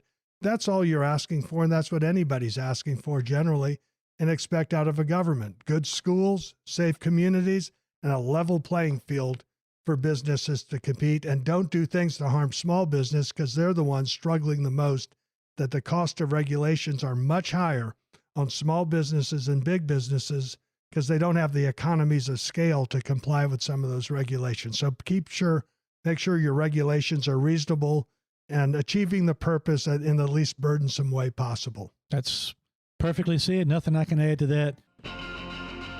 And we're back, Christmas 2022, and that was an incredible interview to hear once again of former Governor George Allen. He's inspirational. I used to use him in politics, whenever we had kind of a division within the party, he could go right in there, and by the time he finished talking, everybody was together and running out of the tunnel onto the field together with a lot of excitement and a lot of victory. We need more of that in the Commonwealth of Virginia, and I'll listen to George Allen anytime, any day of the week. Just a great patriot, and he's so fun to talk to because he knows so much. He's so smart. You know, he knows football. He knows things about other parts of the country, and you know, lots of history, and certainly has been somebody that I've looked up to and admired for a long time. And he's just a voice of reason, and hopefully people were paying attention. And it's still, that was almost a year ago. Yeah, still timely. Yeah, I mean, it's a timeless interview that you did with him. The Constitution and people's rights and the free market and all those things, they do not and should not ever be taken for granted or get old. No. And, if you look back when you listen to that interview like we just did, it's funny because at that point in time, of course, we were in the General Assembly session. We just won a victory for small businesses in December, probably about a month in. We didn't know where we were going. But even if you listen to him, he has that confidence that ultimately the Constitution wins and the First Amendment free speech won. Mm-hmm. So there you are. It's kind of prognosticating, but here we are now, having gone through an appellate court. We've gone back to court, and we've argued these new attempts to do away with skill games, and won. And then when you listen to George Allen again, he probably knew it all along, didn't he? Yeah. I mean, what amazing! If you believe and you appreciate the rights of people and the Constitution, as I said, I can take something like all these things going on in my brain in and around this lawsuit and have for the last almost 2 years, and he just makes it sound so simple. He says the Constitution and people's rights will always win. Yeah. And thank the Lord. But I appreciate Governor Allen, his time and doing all that. That was a great thing you said. What he said a year ago still applies. Rings true today. Still applies. All right. Well, we're going to come back next week and have another edition. That will be the in between the holidays, kind of after Christmas. Another like a little best of thing. Yeah. So I think what we'll do is we'll talk. You're going to catch me up on where you are in Sadler for Senate. Yep. We'll talk about things that are coming up and maybe some of the topics. I mean, there's so many topics we could have covered in this. You've got the Jan 6 report. You've got Elon Musk taking over Twitter and finding out that the FBI and our federal government has been manipulating that platform and restricting free speech. We have so many things I think are still going to be in the news next week. We'll talk about them, and we'll be getting ready to fire up the engines on Sadler Stanley Racing and all the things that are coming in Daytona. Maybe even have an announcement on our second driver by then. Well, that would be nice. Yeah. So there you go, ladies and gentlemen. You want to thank you for listening this week. You want to stay tuned for next week's episode. But we both of us want to wish you a very, very Merry Christmas, a prosperous Christmas. Hug your kids a little tighter. Make sure that you enjoy every single moment. Like I know Hermie Sadler is going to enjoy this holiday season. Sure am. So thank you, my friend. I'm always very thankful to be your friend and to work alongside you and to watch what you do. You're an inspiration to me, and I'm not just saying that because Rita's nearby. I mean it. So God bless you. Well, I appreciate it. Same. The feeling is mutual. We've had fun this year. It's been great. One more to wrap up the new year. But Merry Christmas to everybody. Appreciate your support. Thanks for tuning in. Tell your friends. Download, listen, give us your feedback. We'll always try to do better to make it more informative and entertaining. But this has been a lot of fun. You can find us on Facebook, Sadler Stanley Racing. You can also find us on Leaning Right and Turning Left podcast on Facebook. You can find us at www.sadlerstanleyracing.com, and you can find this on every major platform. Tell your friends. We're really grateful for this audience. It's been so big. It's growing. And make sure that you spread the word, and we will talk to you next week. God bless you all. See you next week.